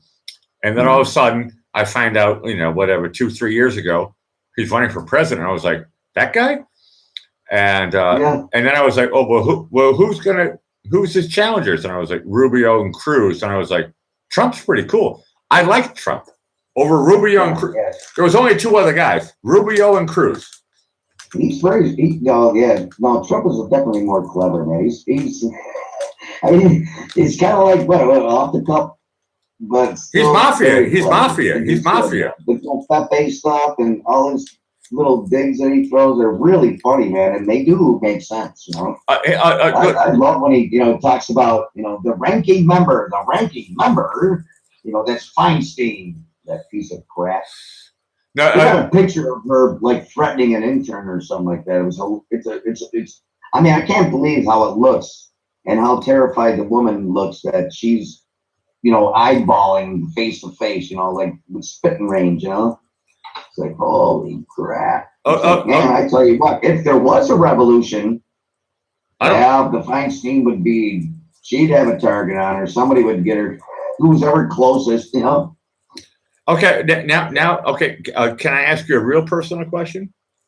Yep. Okay, Dean, you're older than me, right? Yeah, I'm 56. What does the word the mafia mean? Mafia? I guess any strong arm, I'm gonna get banned. I'm gonna get banned for asking you this question. What does the mafia mean? The Karzarian mafia? I don't know. You tell. There's a lot of them. I guess it would mean strong arm. I don't know. Evil people, I guess. Strong arm, evil people. That rule by force. Okay, Dean. Like our government, right? Dean, have you ever worked with the mafia before? No, but my mom told me that. I never met her brothers because she said they're bad. So I don't know what that means. Okay, Dean. My mom was Italian off the boat. Okay, Dean, what does the word Freemasons mean? Well, I was in the Masonry. I know. Yeah, it's the Scottish Rite or something like that. The shit, man, there's a whole bunch of them. See, I don't know. Some people have some good things to say, but for a lot of it, I see as bad. Okay. Kim is coming in on the chat. He's saying, the mafia means organized crime. The Carpenters Union here actually adopted the compass and square on their logo. It's right on the shirts. But they were the first ones that lost their stuff in the Ponzi scheme. Okay. Carpenters don't even have a fucking pension, I guess. Okay. Dean, what does the word Illuminati mean? Illuminati, the all-seeing, the enlightened ones. What does that mean? Think they are above everybody else. They think they know it all, see it all. Okay, Dean. Okay, that's a good answer. Okay, Dean. My last question, and then I'm going to say bye bye. What does the caste system mean? That one I don't know. Say it again. Caste system. Caste system, like the casting couch. Close. Yeah, so I guess it would mean you're. You know what? I got to look that word up then. What does caste actually mean? Boy, you really are a country bumpkin. System, right? What's that? Yeah, mold. Caste means mold. Yeah. The caste system. Yeah, I never heard of it. Okay.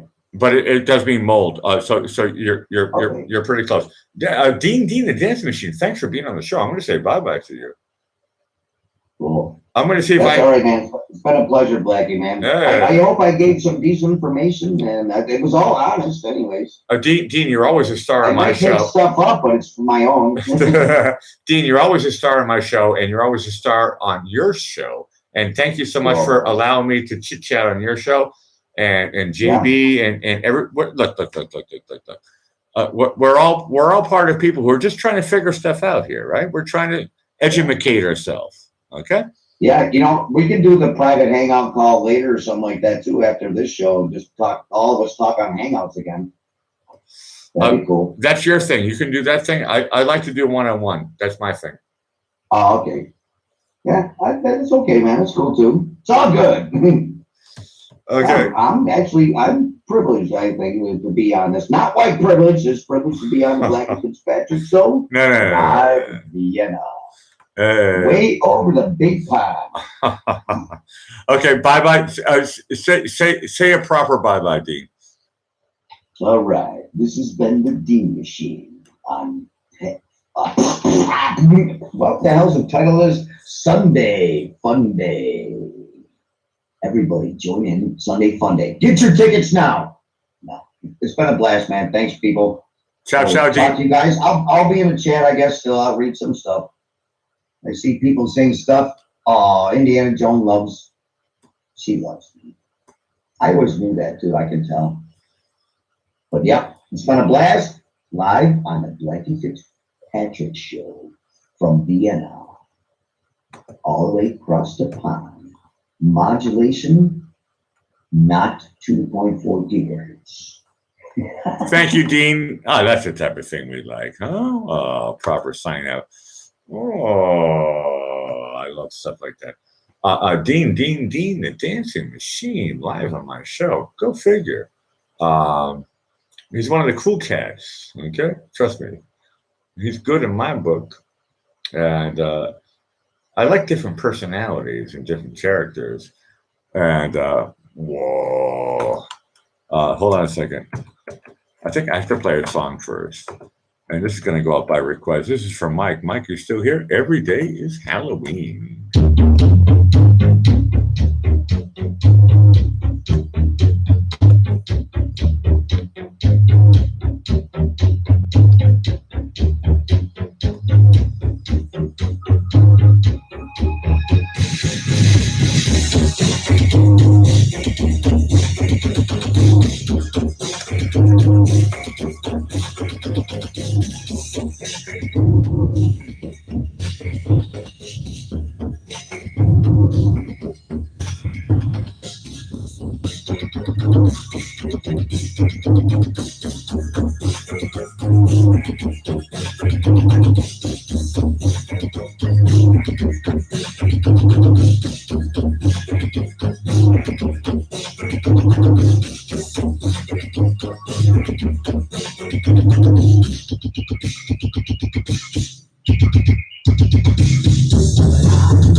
That's the ministry by request.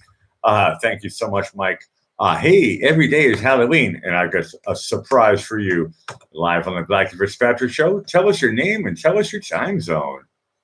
Jason from Boston, time zone Eastern Standard Time. Hold on a second. Welcome, JB, to the show. JB, my favorite holiday? Look. I was talking about this. It's Columbus Day holiday weekend, right? And I was talking with my daughter about this today.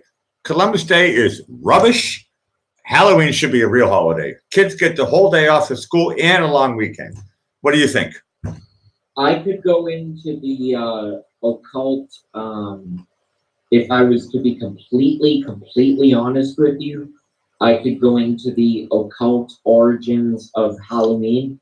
But I think that would ruin the Look, of your celebration. Look, JB, I'm talking about Reese's peanut butter cups. I'm talking about Snicker bars, the mini ones. Okay, I'm talking about. Okay, sometimes I don't like Milky Way, whatever. Look. Everybody has their favorite things. I'm just making a half joke. I'm saying welcome to the Blackie Fitzpatrick Show. JB, you have the floor. Well, all you did was ask me to be honest, man. That's all I expect. That's all I expect. And I do expect that from you. And as soon as you lie to me, I'm slitting your throat. All the way from Austria? No, I have friends in Boston who can still do it for $10. Oh, shit. Can I still swear here? I forget. You know what? It's 9 o'clock. Go for it. I think my daughter's not here. Whatever. Who cares? Go for okay. it. Yeah. She knows the words anyway. Be yourself. JB, all you have to look. Did you listen to any bit of Dean the Dancing Machine? He was on my show. Did you hear that? I was on Dean's show, and you called me, and I left Dean's show to come to your show. But I did see you on Dean's show. Yeah. Okay. Well, guess what? You're my second guest on the Blackie Fitzpatrick Show today. Happy Sunday. Go for it. You have the floor. Happy Sunday as well. You have the floor. But you're Monday, right? Yeah. I think you're Monday. Officially. Okay. JB wants me to do the DJ thing. You are watching the Blackie Fitzpatrick Show live from the Blackie Fitzpatrick Library Studios. It is now 0053. My guest is JB, live from Southern Boston. JB, you have the floor. Thank you very much. That's the third time you've given me the floor, and I'll try to mop the floor with the competition. How's that? Look. So, all I want you to do is talk so I can get my drink on. Boom. So basically what we're looking at is the new Supreme Court judge, Judge Kavanaugh, has been approved. So out of all the media turmoil and vomiting of, diarrhea out of their mouth somehow, and, just like green fucking, pillows full of lies and all kinds of crap, he got confirmed. So I'm happy. We have another Supreme Court justice, Judge Kavanaugh, and Brett Kavanaugh, and I feel happy about that. I really do. I'll be honest with you, JB. I'm also super, super happy. And no offense to you, I'm going to turn off the camera so I can make the stream better. I am super, super happy right now, and it's funny, maybe because my mother and father are ultra conservative, but I'm curious. I'm curious about the direction of our country is going to go. I don't know. Yeah. Some people say that that Brett is a centrist. I don't know. I myself am not a conservative. I am not a liberal. I am an independent thinker. No, me too. Me too. I've said this on your show before, and I've said this on my show before many, many times. I've invented my own party. I'm a conspiratarian. That's what I'm a conspiratorian. I base my political views basically on conspiracies because in the United States and also around the world, and especially from the British Crown and also in China and India, and in the Middle East, what a lot of folks don't know is that most of history has been based on basically lies and conspiracies. Do you agree with that, or do you disagree with that? Well, I was talking to my daughter today, and it's really hard for me to explain to a 7-year-old kid. But this is a Columbus Day weekend, right? And Columbus. Dude, don't ruin your 7-year-old daughter's life with this info. Talk to her when she's like. No. I just told her that the fable that Christopher Columbus discovered our country. Oh yeah. Even though the Go even though the Vikings were there before, but Christopher Columbus, some Portuguese boat, Spanish guy thing, whatever deal was going on, never happened. Hold on a second. No, JB, breaking news. The walrus is saying something from the other room. Once again. Hi, walrus. Okay, the guy, Christopher Columbus, is from Italy. I was always taught that he was from Portugal. I don't know what it says in Wikipedia. But anyway, JB, you have the floor. Keep on talking, buddy. So what, did he fucking invent pizza in the United States? Look, JB, you and me love to analyze propaganda, don't we? So I want to hear what you have to think. Happy Columbus Day weekend. Happy Columbus Day weekend as well. I think analyzing propaganda is not a virtue. And I'm not trying to come across as pretentious, but hold on. Sorry, I have to stop you, JB. You're from Boston. You are pretentious. The definition. Look. The definition of a masshole is pretentious type of person. Okay, so throw that social condom on me. Let's go. Okay. Continue. Look. I'm a masshole. I'm allowed to say this to you. Continue. But so all I was saying is, the most important thing that we can do, I think, these days is do as much research on the internet as we can. Do as much research on the internet as we can. Do as much research on the internet as we can. Do as much research on the internet as we can. And think independently, and think independently, and think independently, and think independently. And don't give a fuck if there are haters, and don't give a fuck if there are haters, and don't give a fuck if there are haters, and don't give a fuck if there are haters. Okay? I agree with you 100%, JB. Thank you. But you know that you and me are like brothers from another mother, right? You get that part. That's why you can make fun of me. That's why it's funny that we're both from Boston too, which is hilarious. Look. Look. Yeah, take it from me. Look. JB. Look, JB. Yes. Look. What's up? Look. Can I talk straight to you for a second? You're on my show. You always talk straight to me, man. If you don't, then you've been fucking lying. No, no, that's what, nigga, I always talk straight to you. You know that, motherfucker. Good, Now I'm breaking my rules. I know how to speak Massachusetts. I'm a masshole. Hey, if you break your own rules, that's your call. Look, I'm on wine o'clock. Do you think I really care about anything? Hopefully. What I care about is the truth. And when I'm on wine o'clock, I'm like, look, most of the time I hold back. People say this, they say that, they say the other thing, and I hold back and I go, whatever.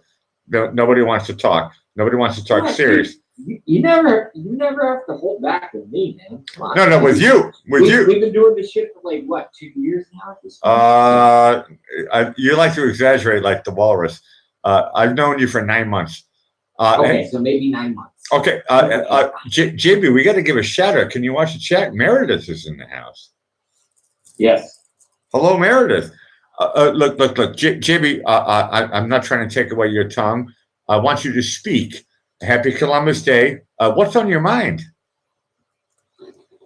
Well, I'm just really trying to improve myself and my situation. I'm in a very difficult situation right now, which I do not want to talk about. But okay, JB, I'm sorry to cut you off, but I got a message from you the other day, and you were like, "Hey, Blackie, I really need to talk to you. Let's do it live on my show right now. I want to be Oprah Winfrey. What the fuck is on your mind that's bothering your tits?" Oh, I think I was just really high, and I just wanted to No, I'm serious. I think I was just really high and wanted. Okay. Now that you're not high and you're sobered down, what's on your mind? Well, I just tried to tell you.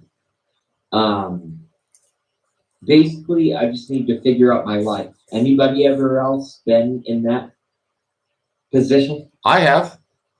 Yes. And do you know what I did? I figured out my life.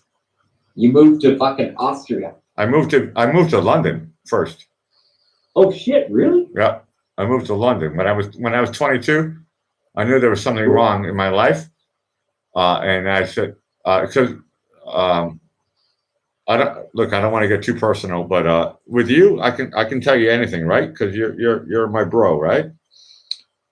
But well, I won't share your personal information if that's what you're asking. Look, I don't even look. My personal information is available online. Look, I'm invisible, which is pretty cool, actually. Look. Yeah. When I was 22, and today actually we were celebrating Isabella's son. He just turned 22, and I'm being honest right now, and maybe we can get some information from the audience, and especially from you, JB. But you know, as a young man gets older, unfortunately, you're over 30, so you're old. But yes. No, I'm being honest here. So you're an old guy. So how does a man move forward when a man is not satisfied with his situation? Interesting question. Who goes first? You. I'm asking you. They can come later. I think a man moves forward with his situation when he has everything in the 3 realms, which is housing, yep, vehicle, yep, and career. Correct. All mastered. Okay. So JB, if a man has all those situations sorted out, but they're still not happy, where do they go? I have no idea because I only have housing at this point. But you had the car before. Yes. Yeah, and you were stable, and you were like, oh, okay, I'm happy here. But I'm sorry, I'm asking personal questions now to you. Okay, so when you get your car back, then you go back to the. I'm just trying to help your show, man. I know. But when you get your car back, then you go back to the free stable things. But if a man doesn't look, how does a man? Okay, look. How does a man move forward in one's life? I'm not talking about you. I'm talking about your opinion for men. And look, this is not a sexist show. It also is for women too. How does a person move forward when they realize they have all these things, everything is sorted? Oh, I got the car, I got the money, I got the house, I got the job, but I'm still not satisfied. How can one move forward? The answer is never give up. Clarify, please. Never give up. How much more clear do I need to be than to say that? Look. Never Give Up is a song from Peter Gabriel. Okay, that's a pop song. What does never give up mean? There's a lot of intricacies. What does never give up mean? I'm being serious here. I'm not trying to fuck with you, JB. Well, I don't mess with you because I actually respect your choice. I know you do, and I respect you. What does never give up mean? What does that mean? What does that mean? The progress that you've made. Hold on. What does never give up mean? 10% battery remains. Every single day this happens. My battery's dying. JB, charge the crap in and be part of my show, okay? Because I love you on my show.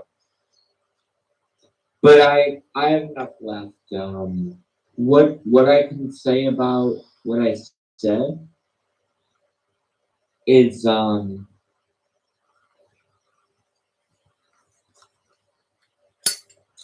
if somebody wants to know what it's really like to feel the term never give up, is to listen to the Black Album Metallica song. I think it's track number 7, The Unforgiven. If you listen to that song a couple times and you understand what the song means, if you're not like fucking retarded, if you understand what the song means, I think that explains it.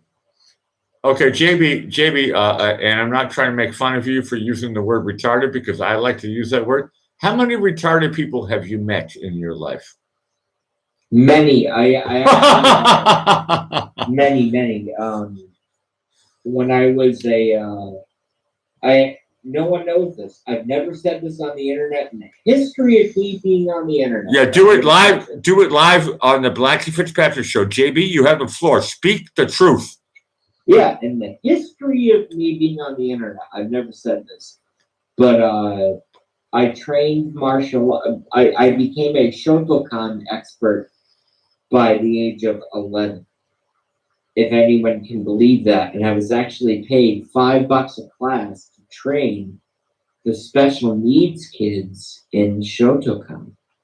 And I trained them, and I developed relationships with a lot of them. And they're the most beautiful people, but yeah, they were totally fucked up.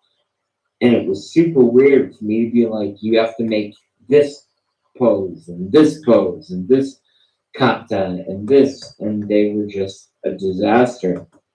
But they paid me $5 a class, and back then, $5 a day was, normal. That was a paycheck, I was very young, and I knew the karate Shotokan very well, but I did train a bunch of retarded kids, and it was very, very hard. For anybody who's not from Massachusetts, when JB and I say retarded, that means challenged children. Thank you, JB. You got my joke. I'll be honest with you. I got lucky. My daughter is excelling, and thank God she's not retarded. Double thumbs up. This is what I'm talking about, and I got lucky with that one, but and I got lucky with my own life. I'm not retarded, but there are a lot of. Okay, JB, can I ask you a personal question? You can ask me anything you want, man. Okay, when you were in high school, Yes. What was your relationship with the retarded kids? They were always sectionalized and never really kind of integrated. so I didn't have one. What? Yeah, too Uh, bad. uh, I know it's hard to answer, huh? in my school, they let that look. Let me say this in a different way. In my school, I'm just speaking from my own experience. In my school, Yeah. they let some of the retards in, the ones who showed a little bit of, that they could do something. Whenever the retard kids came in, nobody wanted to talk to them, but I did.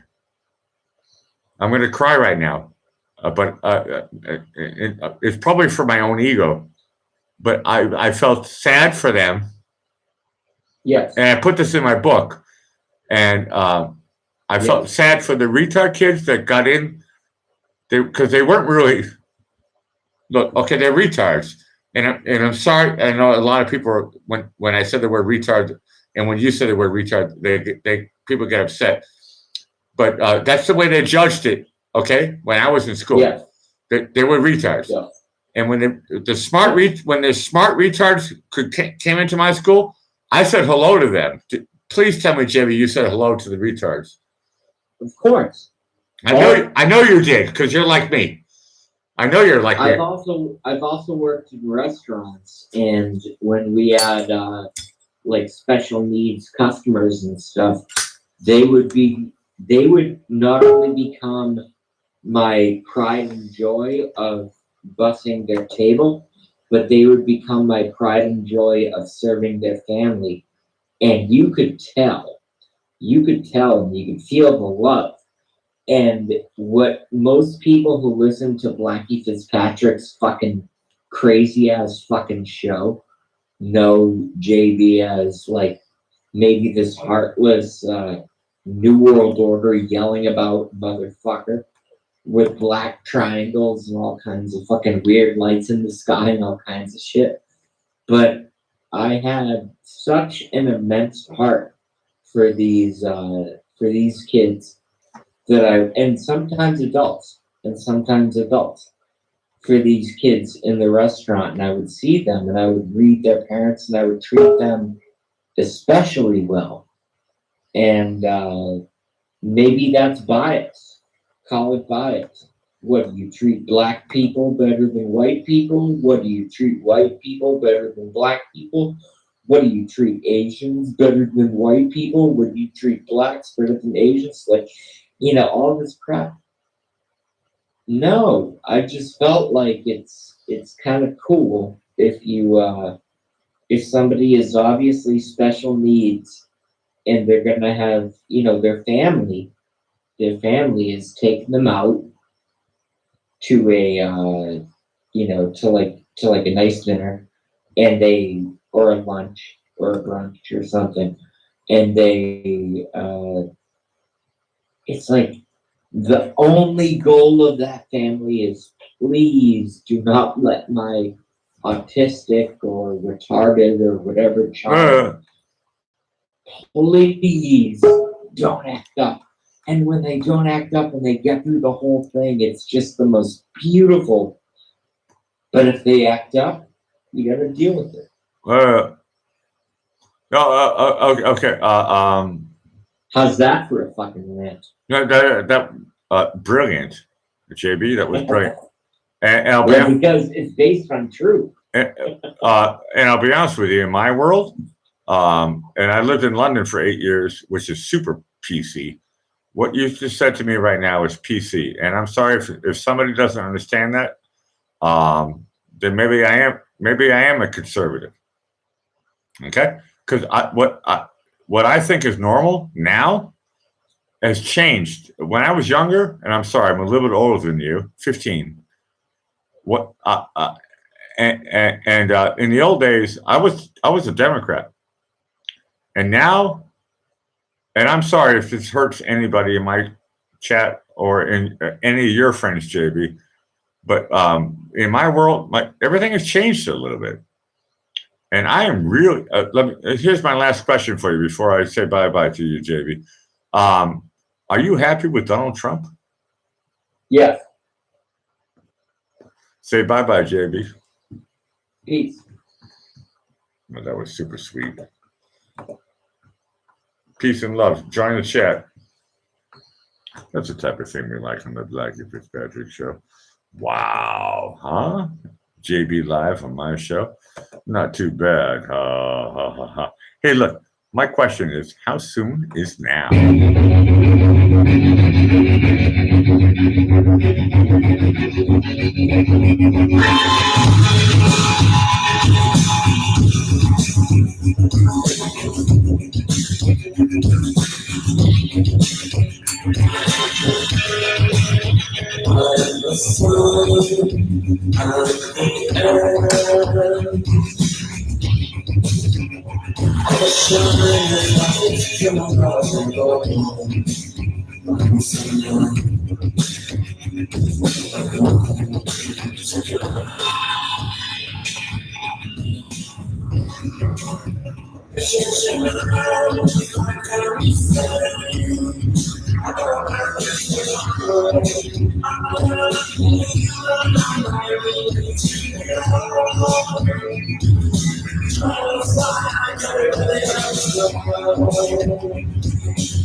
The Smiths.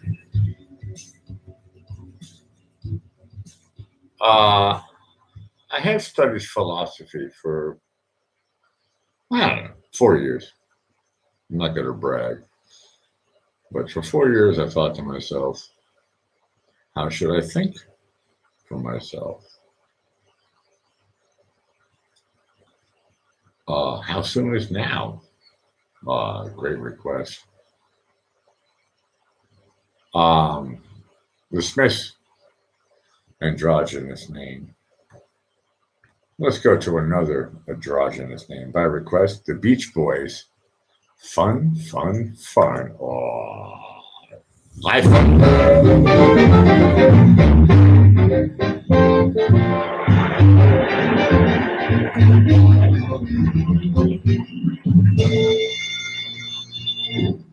In a few minutes, we'll be talking to Samuel Kling, the author of this book, The Complete Guide to Divorce, subject that we'll be exploring this evening. But at the moment, it's time for some music by the fellows who opened our show. Here is their latest album on the Capitol label. I'm sure you're familiar with them. They've had so many big hit records the last year. Let's welcome once again the Beach Fun, Fun, Fun.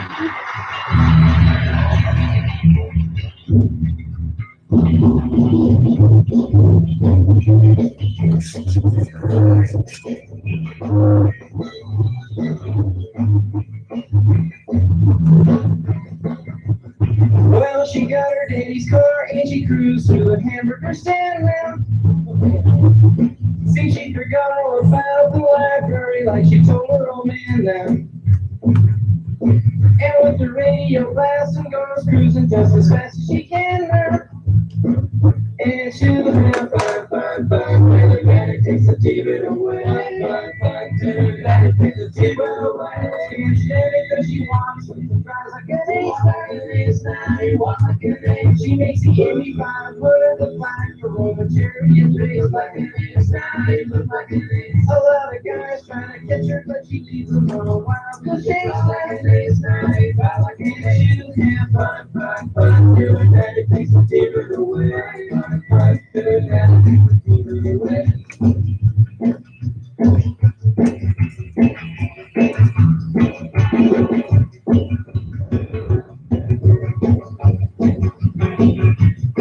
Well, you knew all along that your dad was getting wise to you. And now you shouldn't lie. And since he took you to the keys, you've been thinking that your brother's all good. Now you shouldn't lie. But you can come along with me, 'cause we got a lot of things to do. Now you shouldn't lie. Really have fun, fun, fun. Now daddy, you can give it away. Now the time you have fun, fun, fun. Now daddy, you can give it away. Fun, fun, now the time you have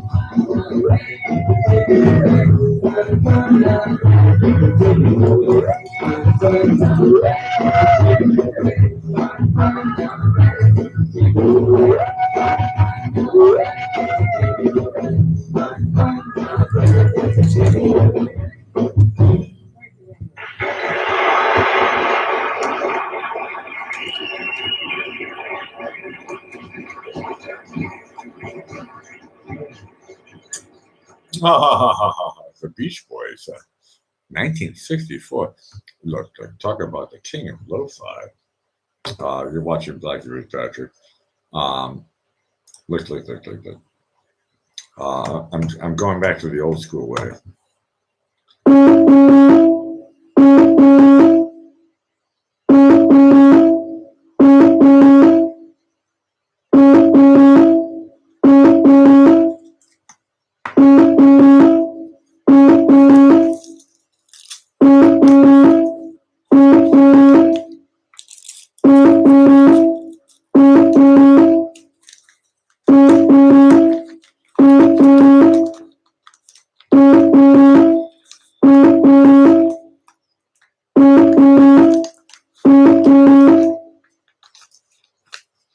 Oh no!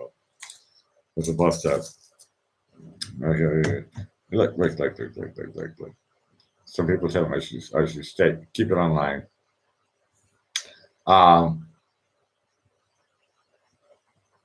In the old days, I used to have 3 people on.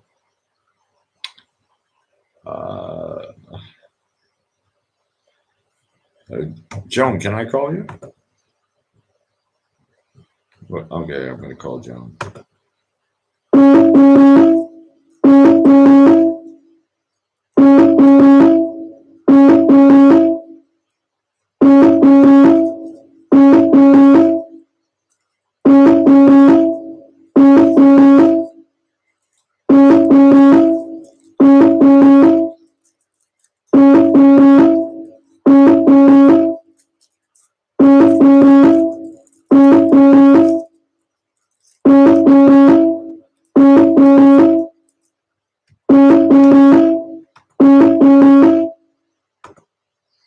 Oh, no. Look. The good news is I do have backup music prepared for me. Hold on a second. On the right page. Okay. Look. I know. It's not easy being on the Black Fitzpatrick show. Especially, look, it's Columbus Day weekend. There's a lot of excuses. Oh no. Joan says she's not on Hangouts right now. I am. That's okay. If you're not, that's fine. I'm looking for like one final voice. I don't really care. I'll do the final voice myself. Look, I'm an arrogant, egoistic DJ. I have no problem with doing my own shows. You are in my system.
Okay. Okay. Kind of funny actually, because if this works, this is going to be super awesome, great. And hold on a second here. I just have to make sure I press the right buttons. Joan, can you hear me? Okay, I got two open here.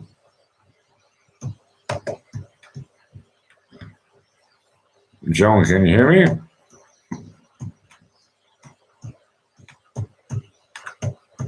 Oh, it's not working, is it? It sucks. I still have alcohol and cigarettes, so I don't care.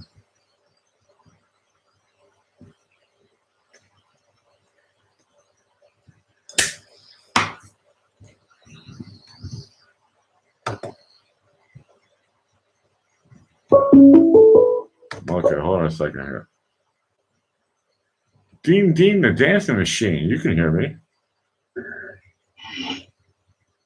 Dean, the dancing machine. Hey, yeah, you should put Hank on. Hank wants to talk on her, man. He has some good stuff to say. Hey, Okay. you should put Hank on. Hank wants to talk on her. Okay, Dean, we got the echo problem. Can you figure out the echo problem? Yeah, I got it now. Okay. I had to kill one set of speakers. Dean, what I really want you to do is get Indiana Joan involved. Where is she? I did say hello to her. Yeah, she said She says she's on Messenger. Well, that's what I thought I was doing. She deleted all the Hangouts before. And it's like, why'd you do that? Should have kept ours, you know. How would I do that then? Post your link. Okay. You're supposed to figure it out. Yeah, I'll figure it out. I'll put the link up, but you can talk away. You know, pretend I'm not here. I'm just gonna do some stuff. Okay, I just said yes to I'm gonna try. JB says he wants to be part of it, so I'm saying yes.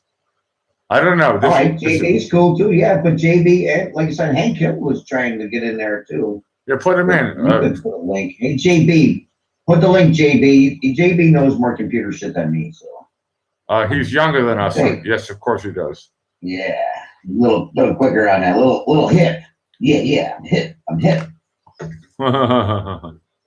You remember that? It was some kind of weird thing. No, I'll be honest with you. I'm getting ready to kill this show, but I wanted to talk to Joan, but I can't figure out how come I lost Joan. Okay, now Vanilla and Rose Lips is your daughter, right? Yeah, that's my mom. Your mom. Okay. Yeah, definitely BPG. Okay. I know. Yeah. Sorry, Mom. I'm sure she heard my redneck talking before. That's what I actually sent her a text. You're not a redneck. I put it. Sorry about redneck lingo. Look, you're not a redneck. You're a country bumpkin. Okay. Country bumpkin. Yeah, that means I cut you some slack. All right, cool. Thanks, man. Even though I know better. Oh, there we are. I'm gonna hang up then. Hold on, let's find. Somebody's calling you. I don't know who it is. Let's find out. All right, I'll hang in then for a second. Okay, I think it's Kim. Oh, Kim Purple? Cool. Hey, Kim, welcome to the Blackie Fitzpatrick Show.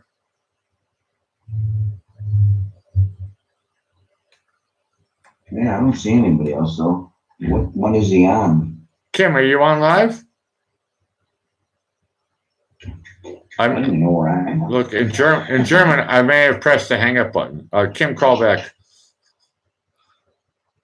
They all start with the letter A. I'll hang on until he comes back. But then Hank said he wanted to get on there, but I'm trying to figure out. I can't even think right now. If I'm talking to you, I can't even think. To be honest with you, I'm also on the same level. Yeah, I think I just got to turn your link on. Let me try it then. I can put it up there. Okay, let me try this shit. Okay, I'm getting another phone call. I'm going to press the other button. Won't let me do it. Kim. Yeah, only you can do it. Hello, Kim. Tell us your name and tell us your time zone. Oh, it's Joan. Hey, It's not- girlfriend Joan. We Yeah. know your name, but tell us your time zone. Eastern Standard Indiana time. Hey, Joan, you are a perfect completion for today's show. As you I know, can't hear as you look, turn up my show, you can hear it. Joan is loud and clear on the Blackie Fitzpatrick show. Thanks, man. Why does that matter to your That was one mom? heck of a brain fart. I'm gonna hang up and let you talk to John, okay? Yeah, please do.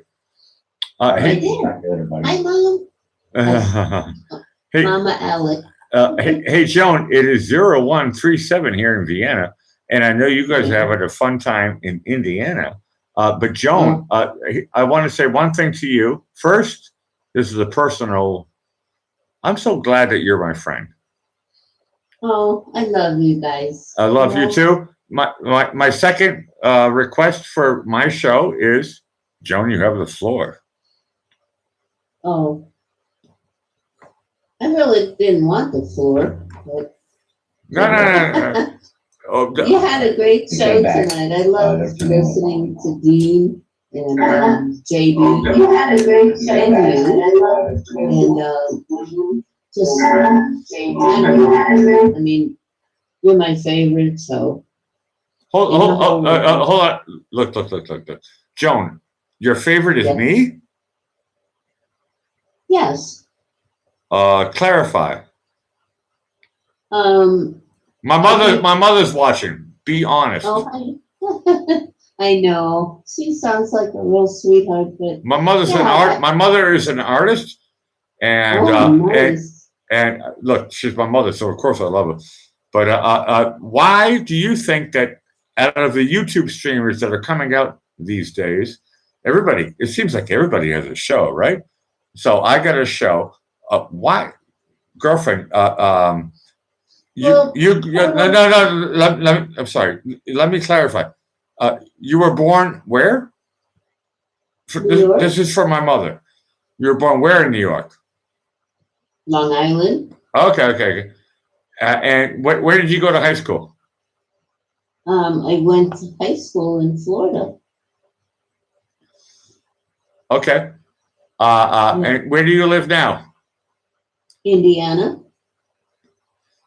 Why do you like the Blackie Fitzpatrick show? My mother wants to hear you tell. And be honest.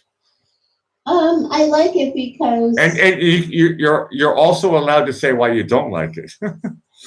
say the ups and the downs about my show. Kim was talking to me here. Hang on a second. The ups and the downs, because girlfriend, I went through both of them with you. I'm talking about trolls and all that stuff. We went through all of the stuff, right? Right. Yeah. Yeah. Crazy stuff. Well, I like it because you speak your mind and I can speak my mind. A lot of times other folks don't like it when I speak, but that's okay. You know, it is what it is. If it wasn't, it wouldn't be. Hey, Joan, can I ask you a personal question? Oh, what? How many times have I judged you? I don't think ever, really. Thank you. Keep talking now. Yeah, no, I like your show because it's pretty straightforward and honest and makes me laugh, you know. And Okay. Here's the joke that I always keep on making. If you laugh more than 3 times, that means I'm funnier than Mel Brooks. Am I funnier than Mel Brooks? oh, I don't even like Mel Brooks. That means correct. Correct. I'm funnier than Mel Brooks. Okay. Joan, you have the floor. Okay, what do you want to talk about? Ooh, that's a good question. I'll be honest with you, and I hate to talk about politics. You know my show. I try to stay away from it, but I am actually a little bit interested where our country is going in the future. Right. with Judge, Justice Kavanaugh, Kavanaugh? I'm not concerned. That a Democrat would say they're concerned. I think I'm an independent. I'm actually interested about where it's going, and we can have actually, if you want, we can have an intellectual conversation. But I'm coming from I'm an independent. I don't vote, so I have to call myself an independent because I don't look America. If you don't vote, Alec, you don't have any bitching rights. You know that, don't you? No, that means I'm independent. Look, America is a two-party system, right? So they say, but I think it's changing a lot. You know, I'm a conservative, and I love being exactly the way I am. You know, I look at things like Okay, truth, justice in the American way. Okay, Joan. This is why I love talking to JB. JB says he voted for Obama. Did you vote for Obama? Oh, hang on a second. I got a barf.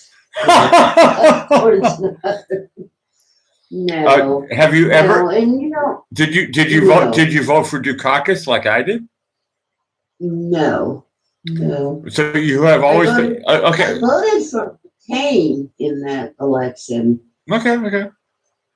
That was the only things that Those were are garbage. palatable, but I told you the first time I saw Barack Obama on a commercial, he looked like Alfred E. Newman from Mad Magazine. Yeah, I know Mad Magazine. started Yeah, laughing. I know Mad Magazine. Yeah. Yeah, and I started laughing and go, "Oh my gosh, Alfred E. Newman's running for president." So, you know, like I say, you know, everybody has different beliefs, and I don't believe in all this anger and hatred that's going on in the world right now. I'm a conservative, Okay. which I'm proud of. No, and look, girlfriend, I also consider myself a conservative. But Joan, I'm going to ask you another personal question, and I know that you're younger than me, but Oh yeah, like right. girlfriend,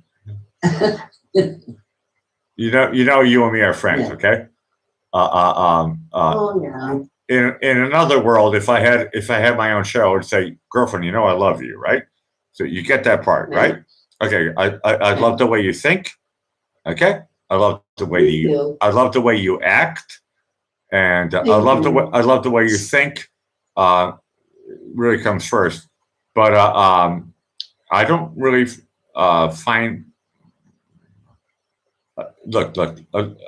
I'm going back to the personal questions. I'm gonna backtrack here. What is the difference between the way I think and the way you think? I don't really think that much. That's funny, actually. Well, I You, don't. no, hold on a second. What you said? What? I always have. Okay. Now I get you. But what you said at first sounded dumb because you're like, I don't think that much. But clarify. No, I think a lot. I know you do because Correct. you and me have a lot in common. Okay. Okay, Indiana Joan. I'm from Massachusetts. You were born where? New York area? Long Island. Okay, so whatever. So we're northeastern. Even Indiana is northeast. So look, we're northeastern people, which are supposed to be Democratic, right?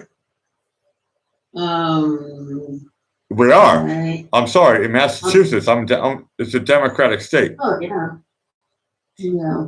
But, New York is a Democratic state. Vice President Pence is from Indiana. Yeah, I know. Mm-hmm. No, I'm happy with my choices.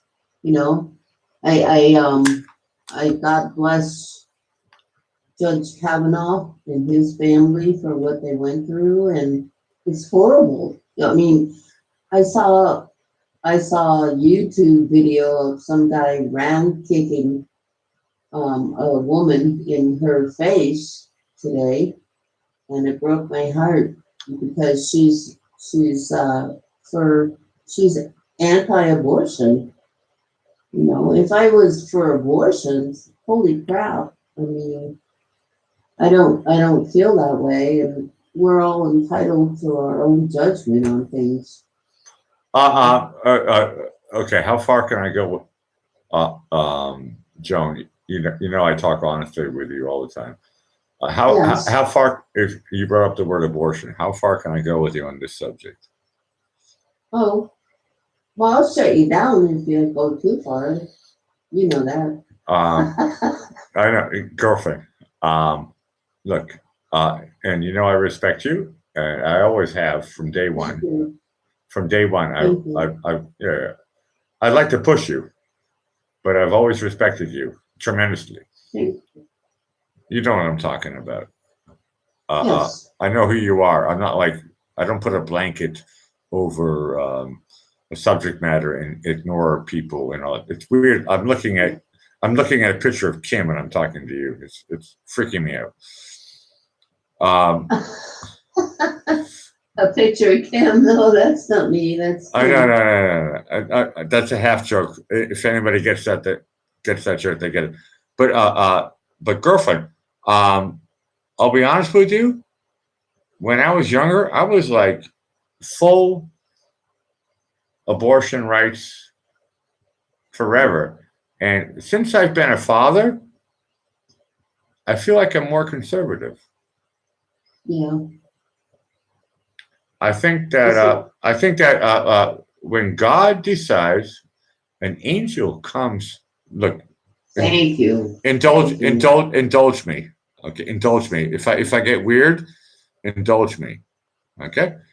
I feel that if an angel comes from heaven into a woman's body, it is God's decision. And look, it makes me sound conservative, but you know what? I'm 50 years old, and I have a 7-year-old daughter. And if I think about the word abortion, it makes me want to vomit. Thank you. It makes me want. I don't think we have to put labels on each other. You know, I had 7 miscarriages. You know, and I'm not afraid to say this live or whenever, but I had 7 miscarriages. I have a daughter that died. And then my son died. You know, and my doctors actually got to the point where they said if you don't get an abortion, you're probably going to die. And I said, it's not my word, it's God's word. Thank you. And no, I refuse. Yes, it's not up to us. You know? Correct. One thing, and I was married the whole time when I had the miscarriages. So that I didn't even agree with the doctors. I said no, you know, not my call.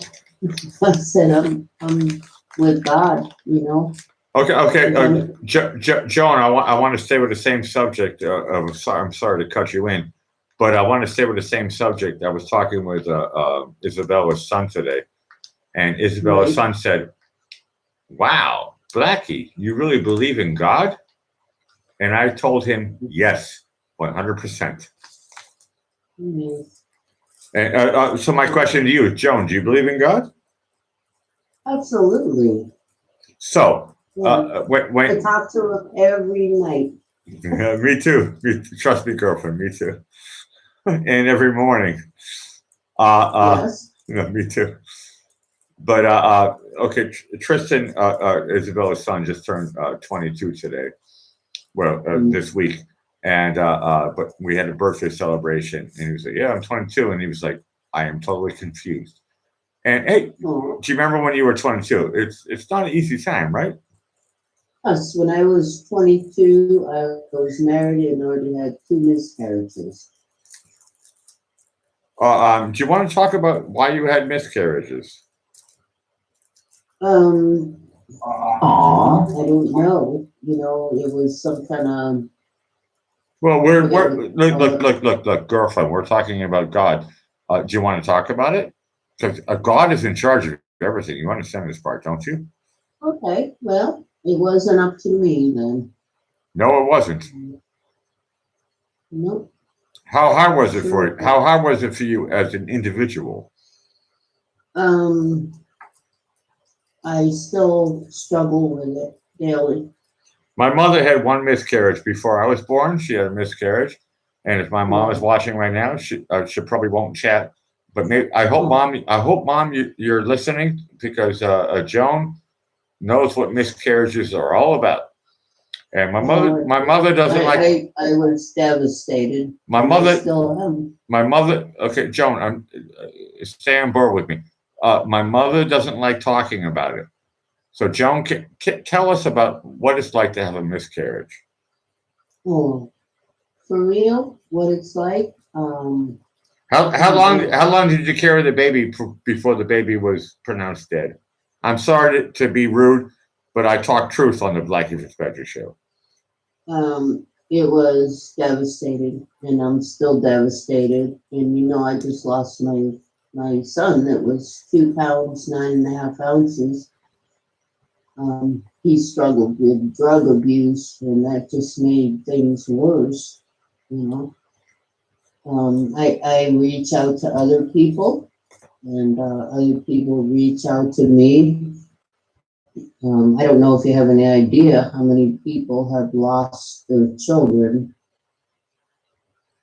It's so hard, it's, and I'm going to be, 49, 48? I love you, Joan. Correct. Yeah, but there's not a day that goes by that I don't think about it and feel it. Yeah. Okay. Girlfriend. And I think if I'm going to say the right words correctly right now, we're talking about hormones, and no, it wasn't hormones. Okay, maybe I'm talking about daddy hormones. I have the loss of my daughter, and they call it daddy hormones. But what would you call it then? Say again. I'm sorry. In my experience, as I got older, daddy, I never realized hormones until I got old, until I had a kid. Yeah. Hormones, okay, they happen naturally in everybody. Right. But when you make a baby, and I can't even imagine losing a baby. But it's still the same hormones. But if I lose the hormones that God gave me, and I lose those hormones to whatever effect, I would probably go to the nearest gun store. That's one thing I didn't think about. I've had a few, and I'll tell you in private about a dream I had. Well, be honest and PG and tell the audience, because it might help. No. It might help some people watching. Share it with a whole bunch of people. Look, girlfriend, I only have 5 people watching, so. No, that's 5 too many. So. Okay. Yeah, I hear my son sometimes call out to me. I hear him. You mean after his death? Yes, absolutely. Absolutely. Do you want to talk more about that? No, not on live stream again. No, I struggle, Blackie, with it. Alec, I do. Girlfriend, I know. Girlfriend, I know you a little bit, and one of the things I love about you is that I'm going through my own struggles, and maybe they're not as tough as yours, and I know they're not. But I'm learning from you. Might be. I'm learning from you, and maybe you're learning from me, because it's all about being strong. It's all about being acceptance to our situation. Yes. Anytime your mom wants to call me, give her my messenger number if she wants to talk. Look, She look. sounds like a really nice person. My mom is So does your my mom is the sister. best. Okay, look, girlfriend. My mom is the best. Number one. Okay. That's- Of Yes. course, I'm going to say that because she's my mom. But some people, and I feel bad for people that say my mom's not cool. Guess what? My mom is super cool. Okay.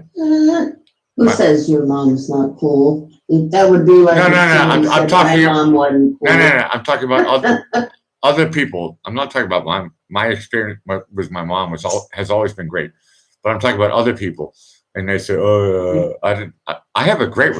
Some people don't have a great relationship with their mother. Joan, how was your relationship with your mother? Oh, it was wonderful. Wonderful. That's what I'm talking about. What's the coolest Yeah. thing? What's the coolest thing that your mom did in your childhood history? What's the coolest thing your mom did? Well, she used to take me to church for the Vina on Monday nights. That's And cool. the coolest thing that we did together was when she was dying from a real rare cancer. And I brought her up to Illinois from Florida. I went down and flew her back up with me.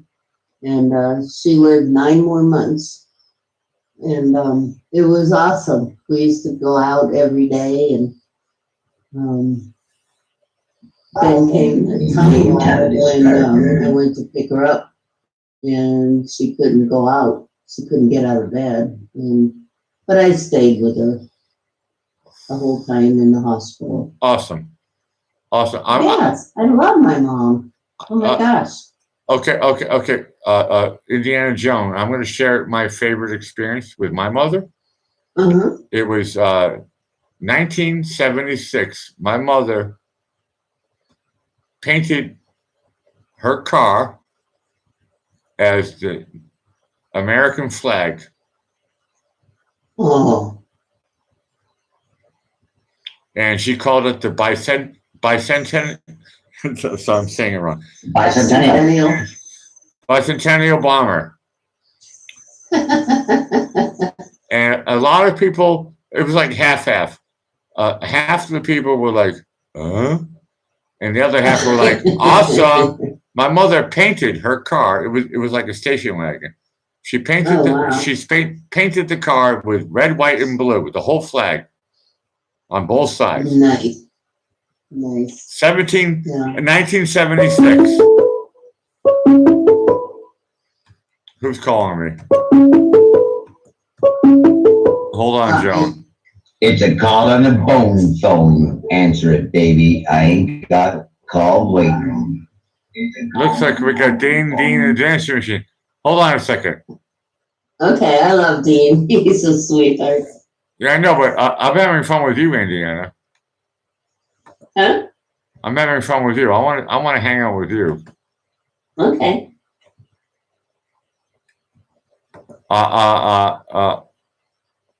Your mother. You have to understand. I did study psychology for a little bit. And I don't know. I don't want to bark up the wrong tree, but I want you to be honest about everything. Oh, me? Yes. I always am. That's why a lot of people don't like me. I know. But that's why I love, look, girlfriend, that's why I love you on my show. Yeah. I can ask you any question, and look, if I get off kilter, you'll tell me. You say, oh, Blackie, that's too far. Oh, I always do that to you. Yeah, I know, and that's fine. That's fine. Remember the one question you asked me and I said Nanya? Tell me, which one? Oh, never mind. I'm not gonna say it if your mom's on here. Say it in dialect so nobody understands. You were asking. Oh, okay. I think Isabella reminded me about. I said one thing that was. Yeah. I said one thing that was lewd. Yes, very rude, but No, I no, love you and that's okay. I no, mean, no. I want thank you, Isabella. to clarify. It wasn't rude. It was lewd with an L. I did. Remember the answer you got? I think it I was. said, wait a second. No, I think it's Nunya. And you said, what? And I said, Nunya business. No, I think. No, I did ask you one time. Isabella reminded me that I asked you a lewd question, which I will not repeat. But I did ask you a lewd question, not rude. Oh. Lewd. I asked you a lewd Okay. question, and I will not apologize for it. But That's cool. No, you don't have to apologize. but for I will not. friends. I will not say it again because Good. because Isabella called me out on it. She said, "Hey, I love you, Indiana Jones, but you were lewd with her." And so I said, when I say lewd, that means L, Yeah. not All right. R. Thank you, and I can handle it. So I know. That's why I said it to you. And to be honest with you, I said it as a half joke. So it was half of it was supposed to be funny, and half of it was supposed to be rude. That's where the word lewd comes in. Lewd is, look. Okay. Now, trust me, I studied English. Lewd is ludicrous, mixed together with whatever. But so it's in the middle thing. But I only did it once. So I didn't do it twice. So I'm okay. Of course not. But if I do it again, it's going to be private in Google Hangouts. That was a joke. I don't do. That was a joke, girlfriend. Okay. I mean, look. When you have your own live stream, and you have a super awesome star, like, wow, you got to be kidding me, like yourself. It's awesome. But you know what? I think it's going to be time for me to say bye-bye to you. Okay. And bye-bye to my show. I'm going to play Doobie Brothers and say, wow, who's going to come on next? Maybe JB, maybe Dean the Dancing Machine. So how are you going to say bye-bye and come back? I think I'm going to say bye-bye and fall asleep. Yeah. Okay. But okay, let me do my last flirt with you, because to be honest with you, everything was a joke. No, it's not a joke. It's just the way friends should be. Right. Look, exactly. I agree with you. Yeah. It's when I make jokes like that with my older sister, she says, Blackie, you're gross. And then the subject matter is mute.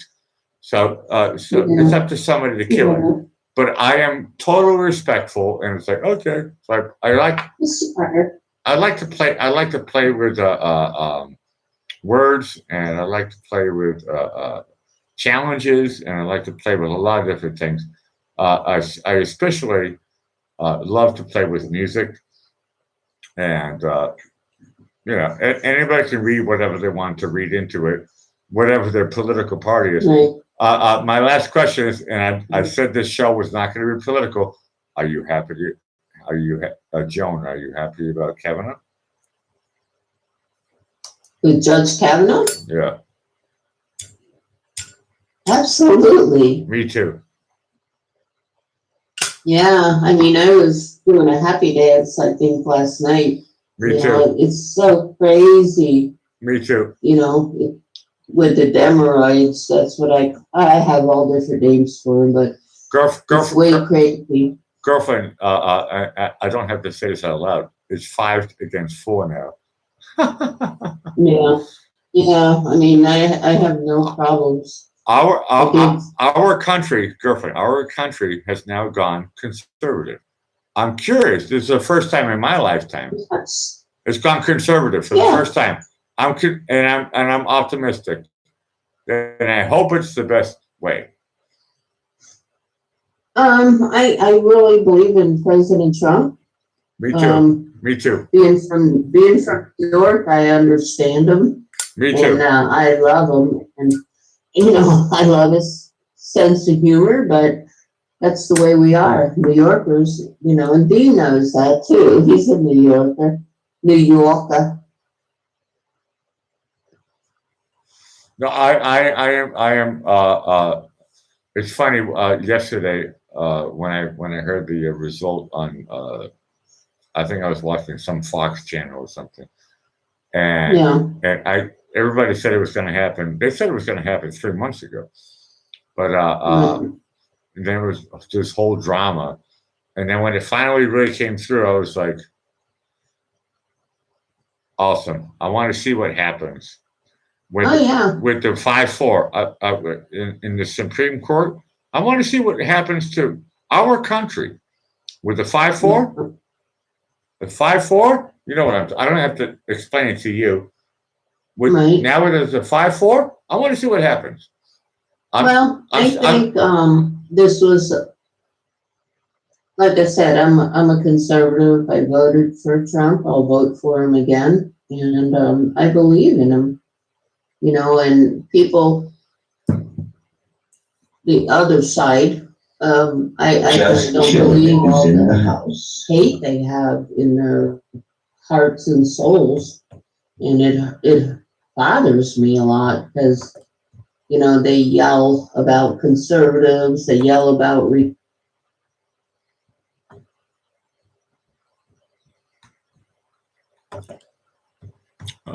looks like I've lost the channel.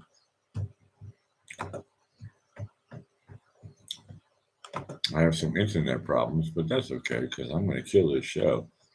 But I'm going to do it in a way that's respectful. So if anybody's still on the live chat,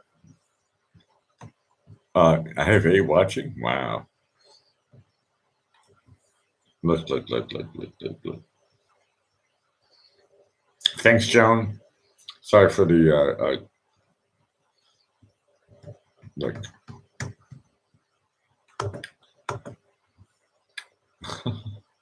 Sorry for the cold cut there.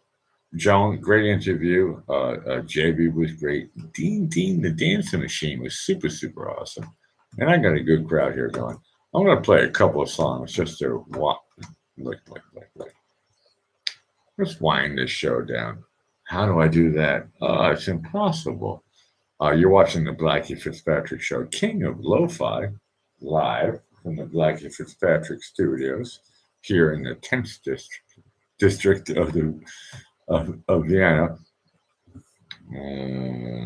Here's where it gets challenging. It all has to do with what's on my mind.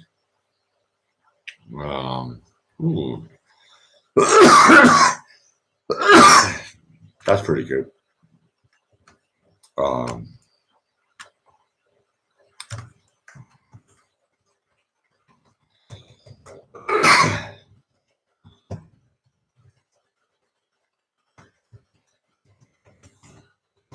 I found it.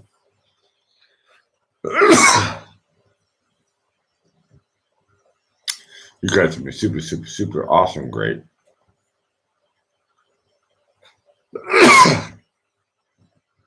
It looks like I have to figure out this sneezing attack, but I'm going to leave you guys with.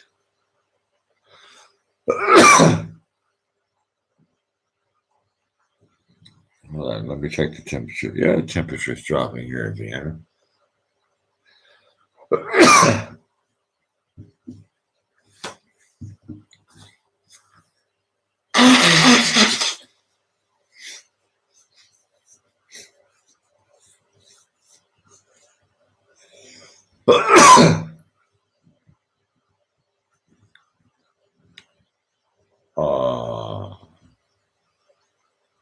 I got my wish. 1, 2, 3. Blackie Fitzpatrick back at the net.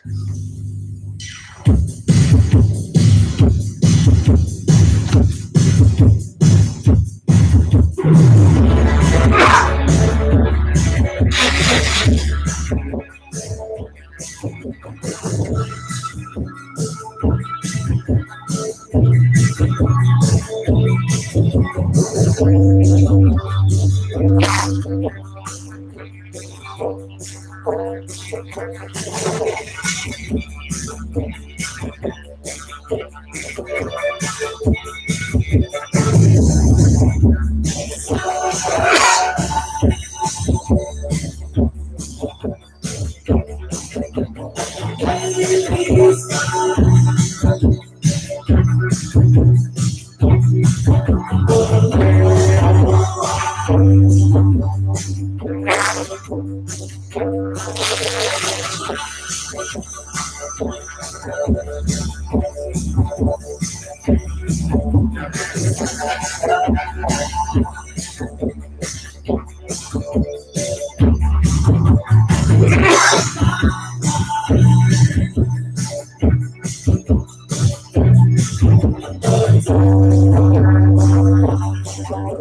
flock of seagulls live on the Black and Fitzpatrick show.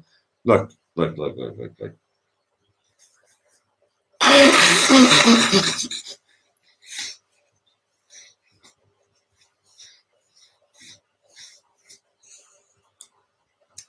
That is not fake news. That was a real.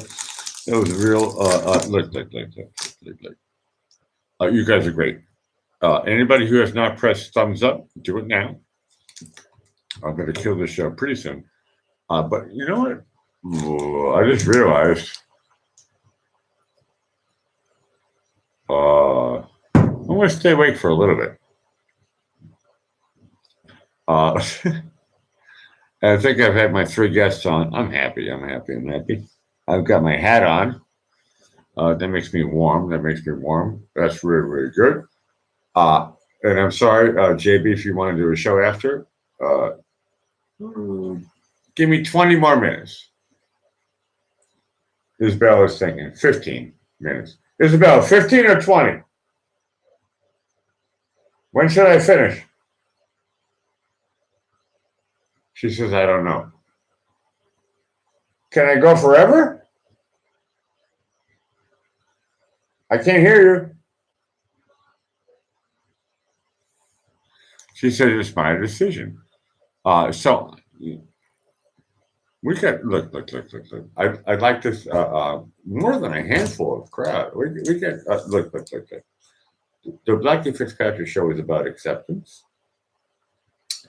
And I got a hat on now, so I'm getting nice and warm. I put my blanket on. I feel like, what's the guy from Charlie Brown? What's the guy's name? Linus. I feel like Linus. I got my blanket. Maybe I should play that song. You know what? Hey, Halloween is coming up really soon here. Actually, I should play this song. See if I get banned for this one. I love playing cool music and I love smoking cigarettes, but I don't love spelling the word Linus.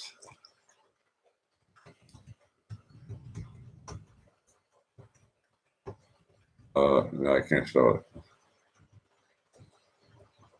Doesn't matter. Google's smarter than me, right? They'll figure it out.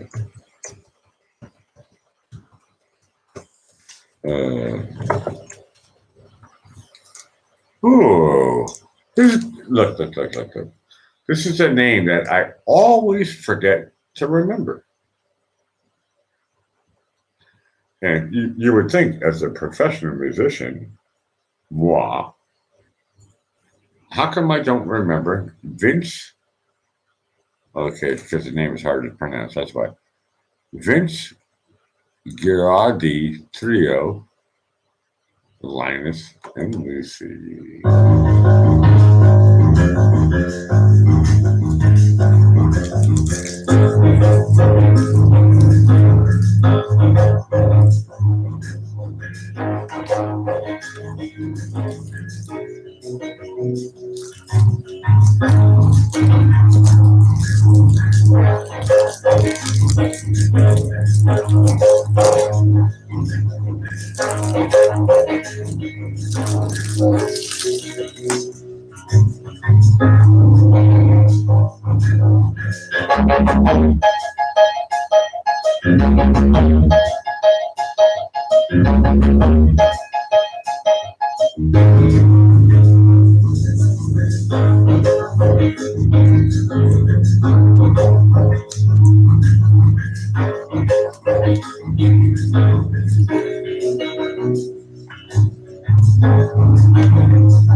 Nice work, Bone Daddy.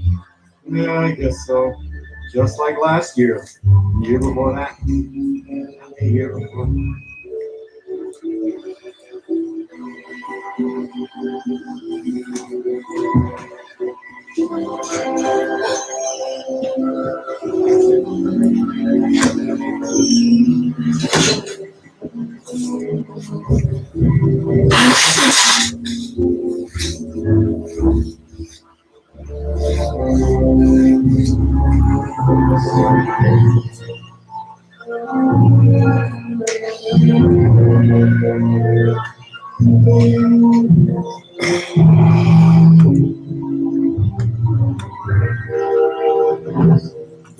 You who deny it. What I do, I am the best. For my talents are renowned far and wide.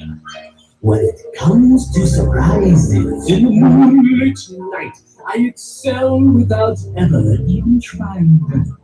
With the slightest little effort of my ghost-like charms, I have seen grown men give out a shriek.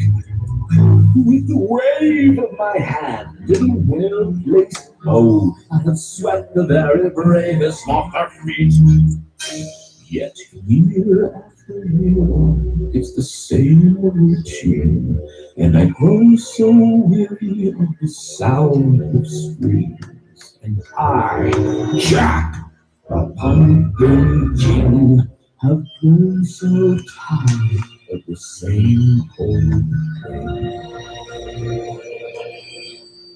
Oh, somewhere deep inside of these bones, an emptiness began to grow. There's something out there far from my home, a longing that I've never known.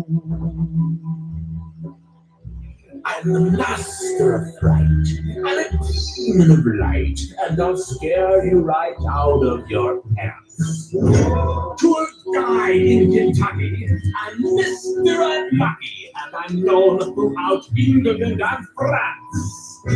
And since I am dead, I can take off my head to recite Shakespearean quotation. No animal, no man can scream like I can with the fury of my recitations. But who here would ever understand that the pumpkin king with the skeleton grin would tire of his crown if they only understood he'd give it all up if he only could. Oh, there's an empty place in my bones that calls out for something unknown. The fame and praise come year after year, does nothing for these empty tears.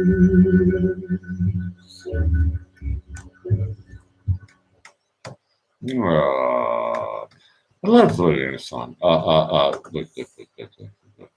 A lot of people say, "Hey, Becky, play us some more popular songs." I'll be honest with you. Look. I don't care. Hey, Charlie Brown, pretty cool. Timothy Burton, pretty cool.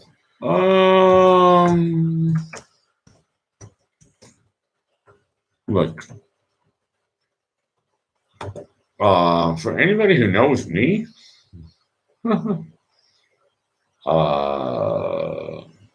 what is today? I'm looking at the calendar. My calendar says it is the 8th of November. Okay, look.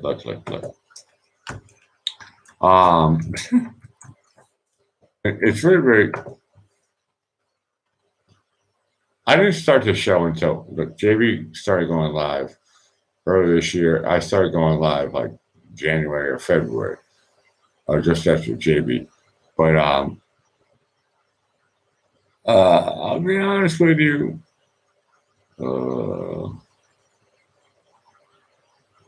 I'm kind of an old school guy, and I like music that's original. I'm not a remix type of guy.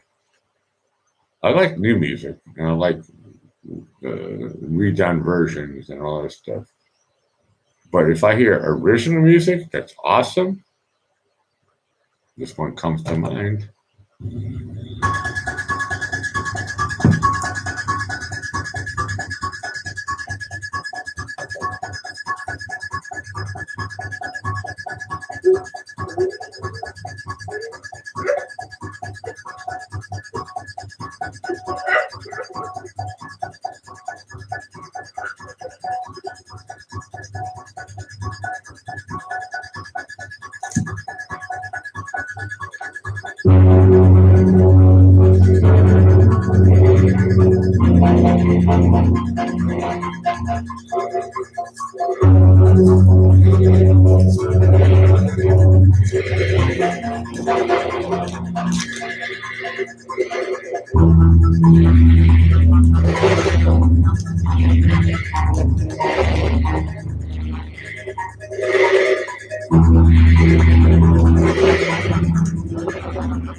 That's look.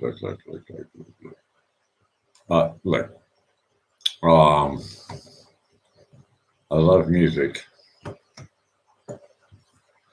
For music, film, music. So I love film music. Not that brings me to a theme. Let me try to find it. And a lot of people don't know this one.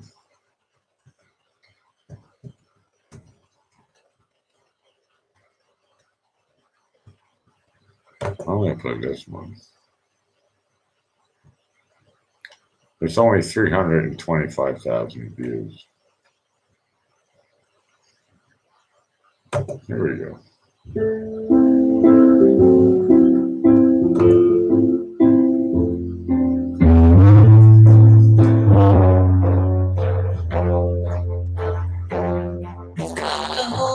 That there's someone for you, strange as you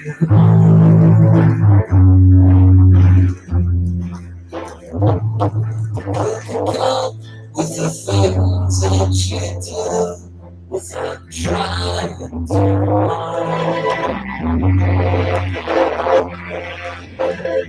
till the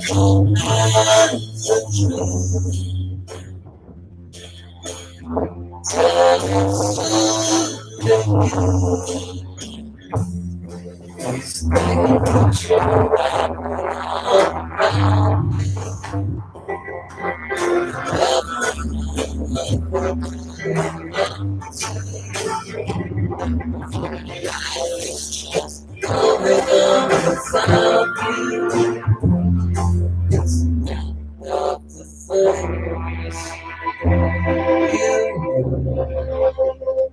Here we go.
Someone can say, you know, oh my God,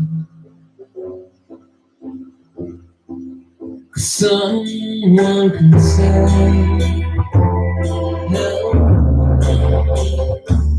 you're so and so, here I go.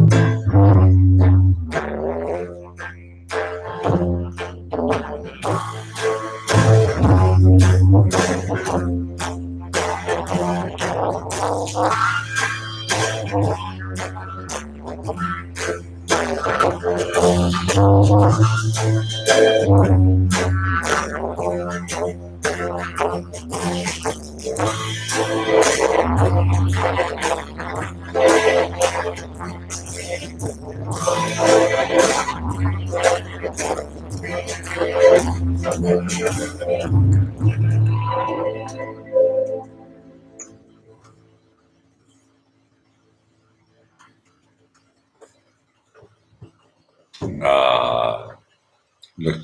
That's the type of thing we like on the Black Horse Packer show.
Girl in red.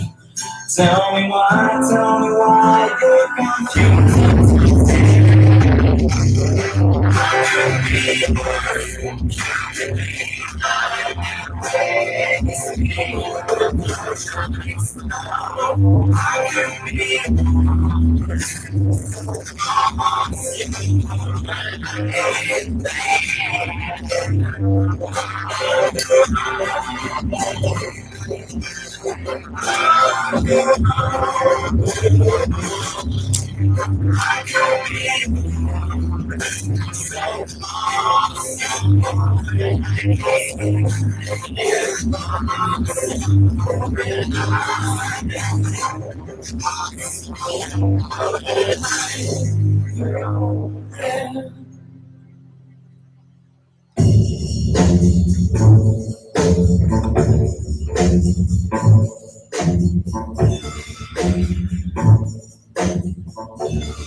Oh, ha, ha, ha, ha, ha, ha.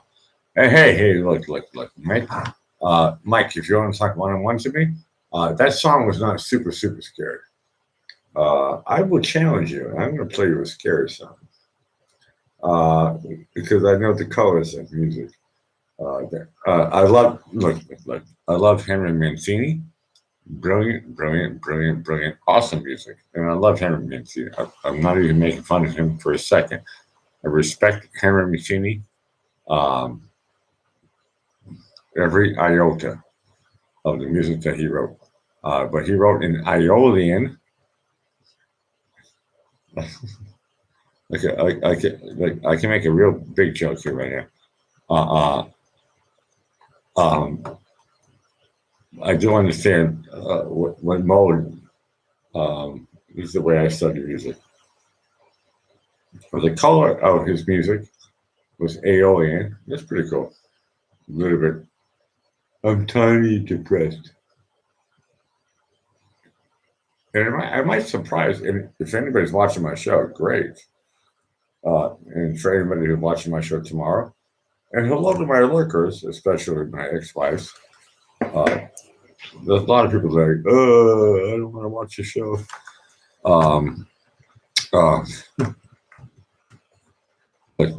Like.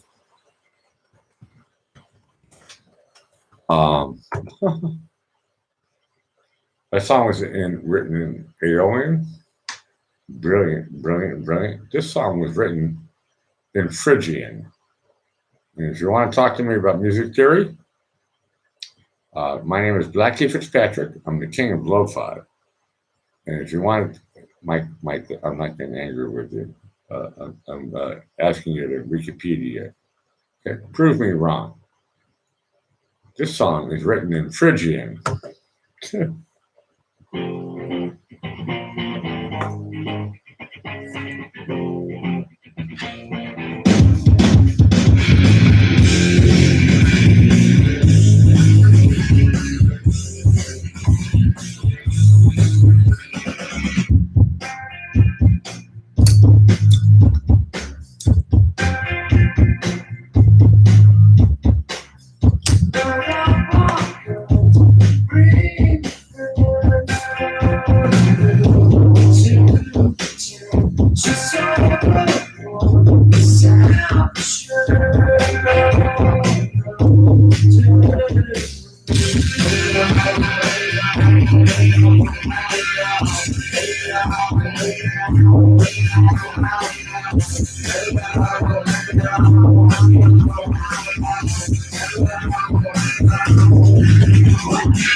Nirvana. Look.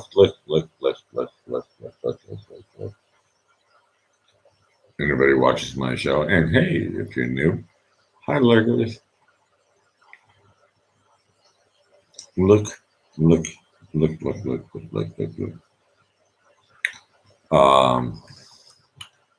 If you're watching the Blackie Fitzpatrick show, number one,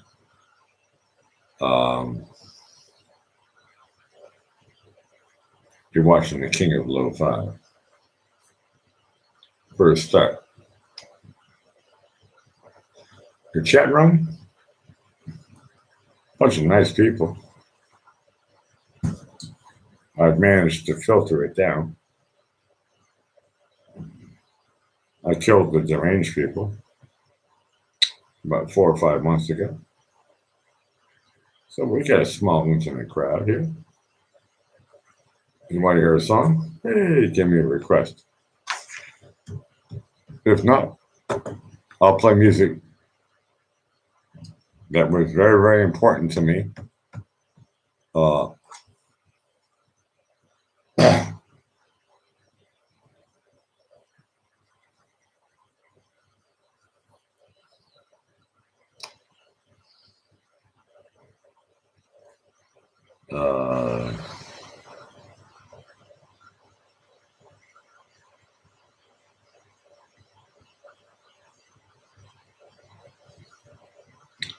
If I hope,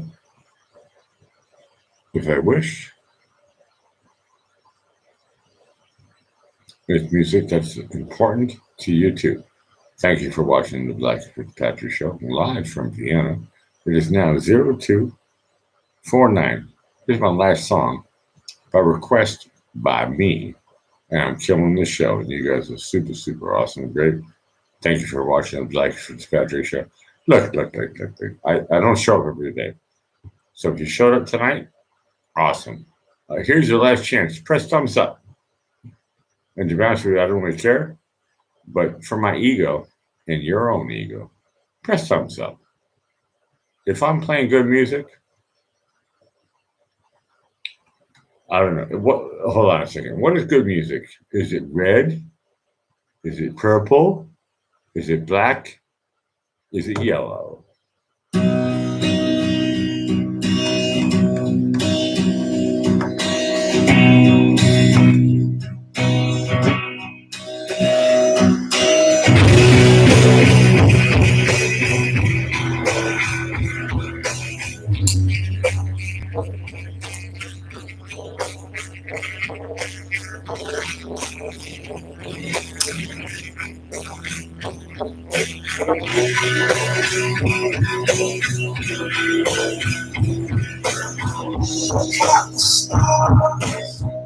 How they shine.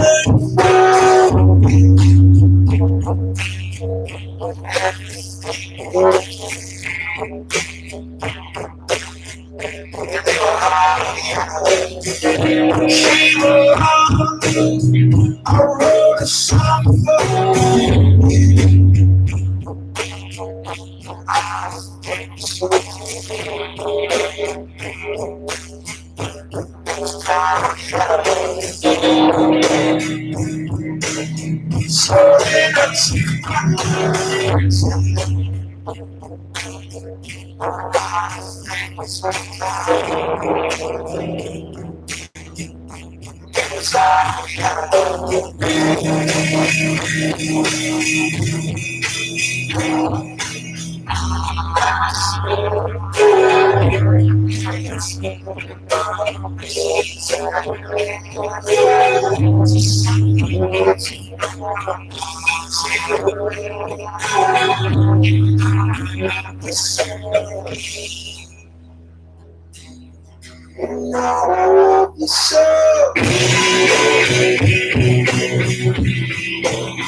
For you, I played myself.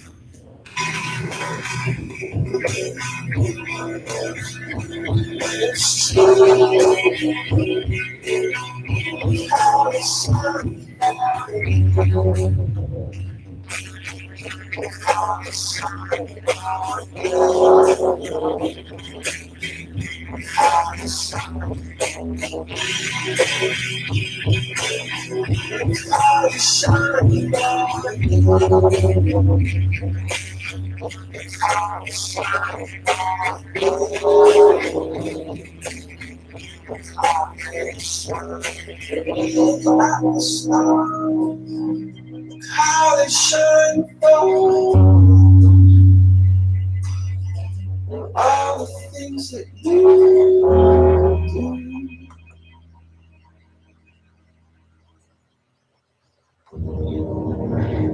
Oh, yeah.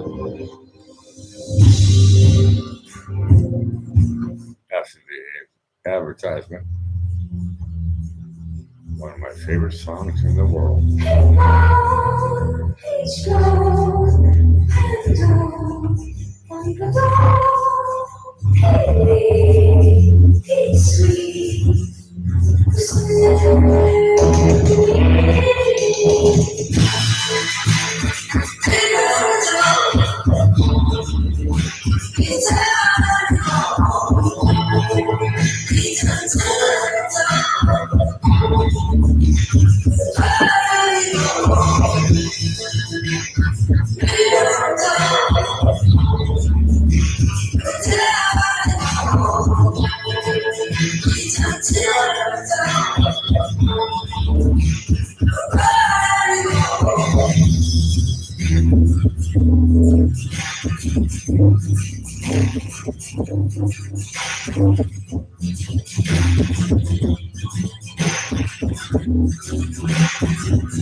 Look. Awesome, you guys. Awesome, you guys. Look. If I was really stupid, which I don't think is possible, all I can say is what a fool believes. Thank you guys for watching the Black Fitzpatrick Show.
Everybody else but you.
Everybody else but you.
Number one, you guys are great.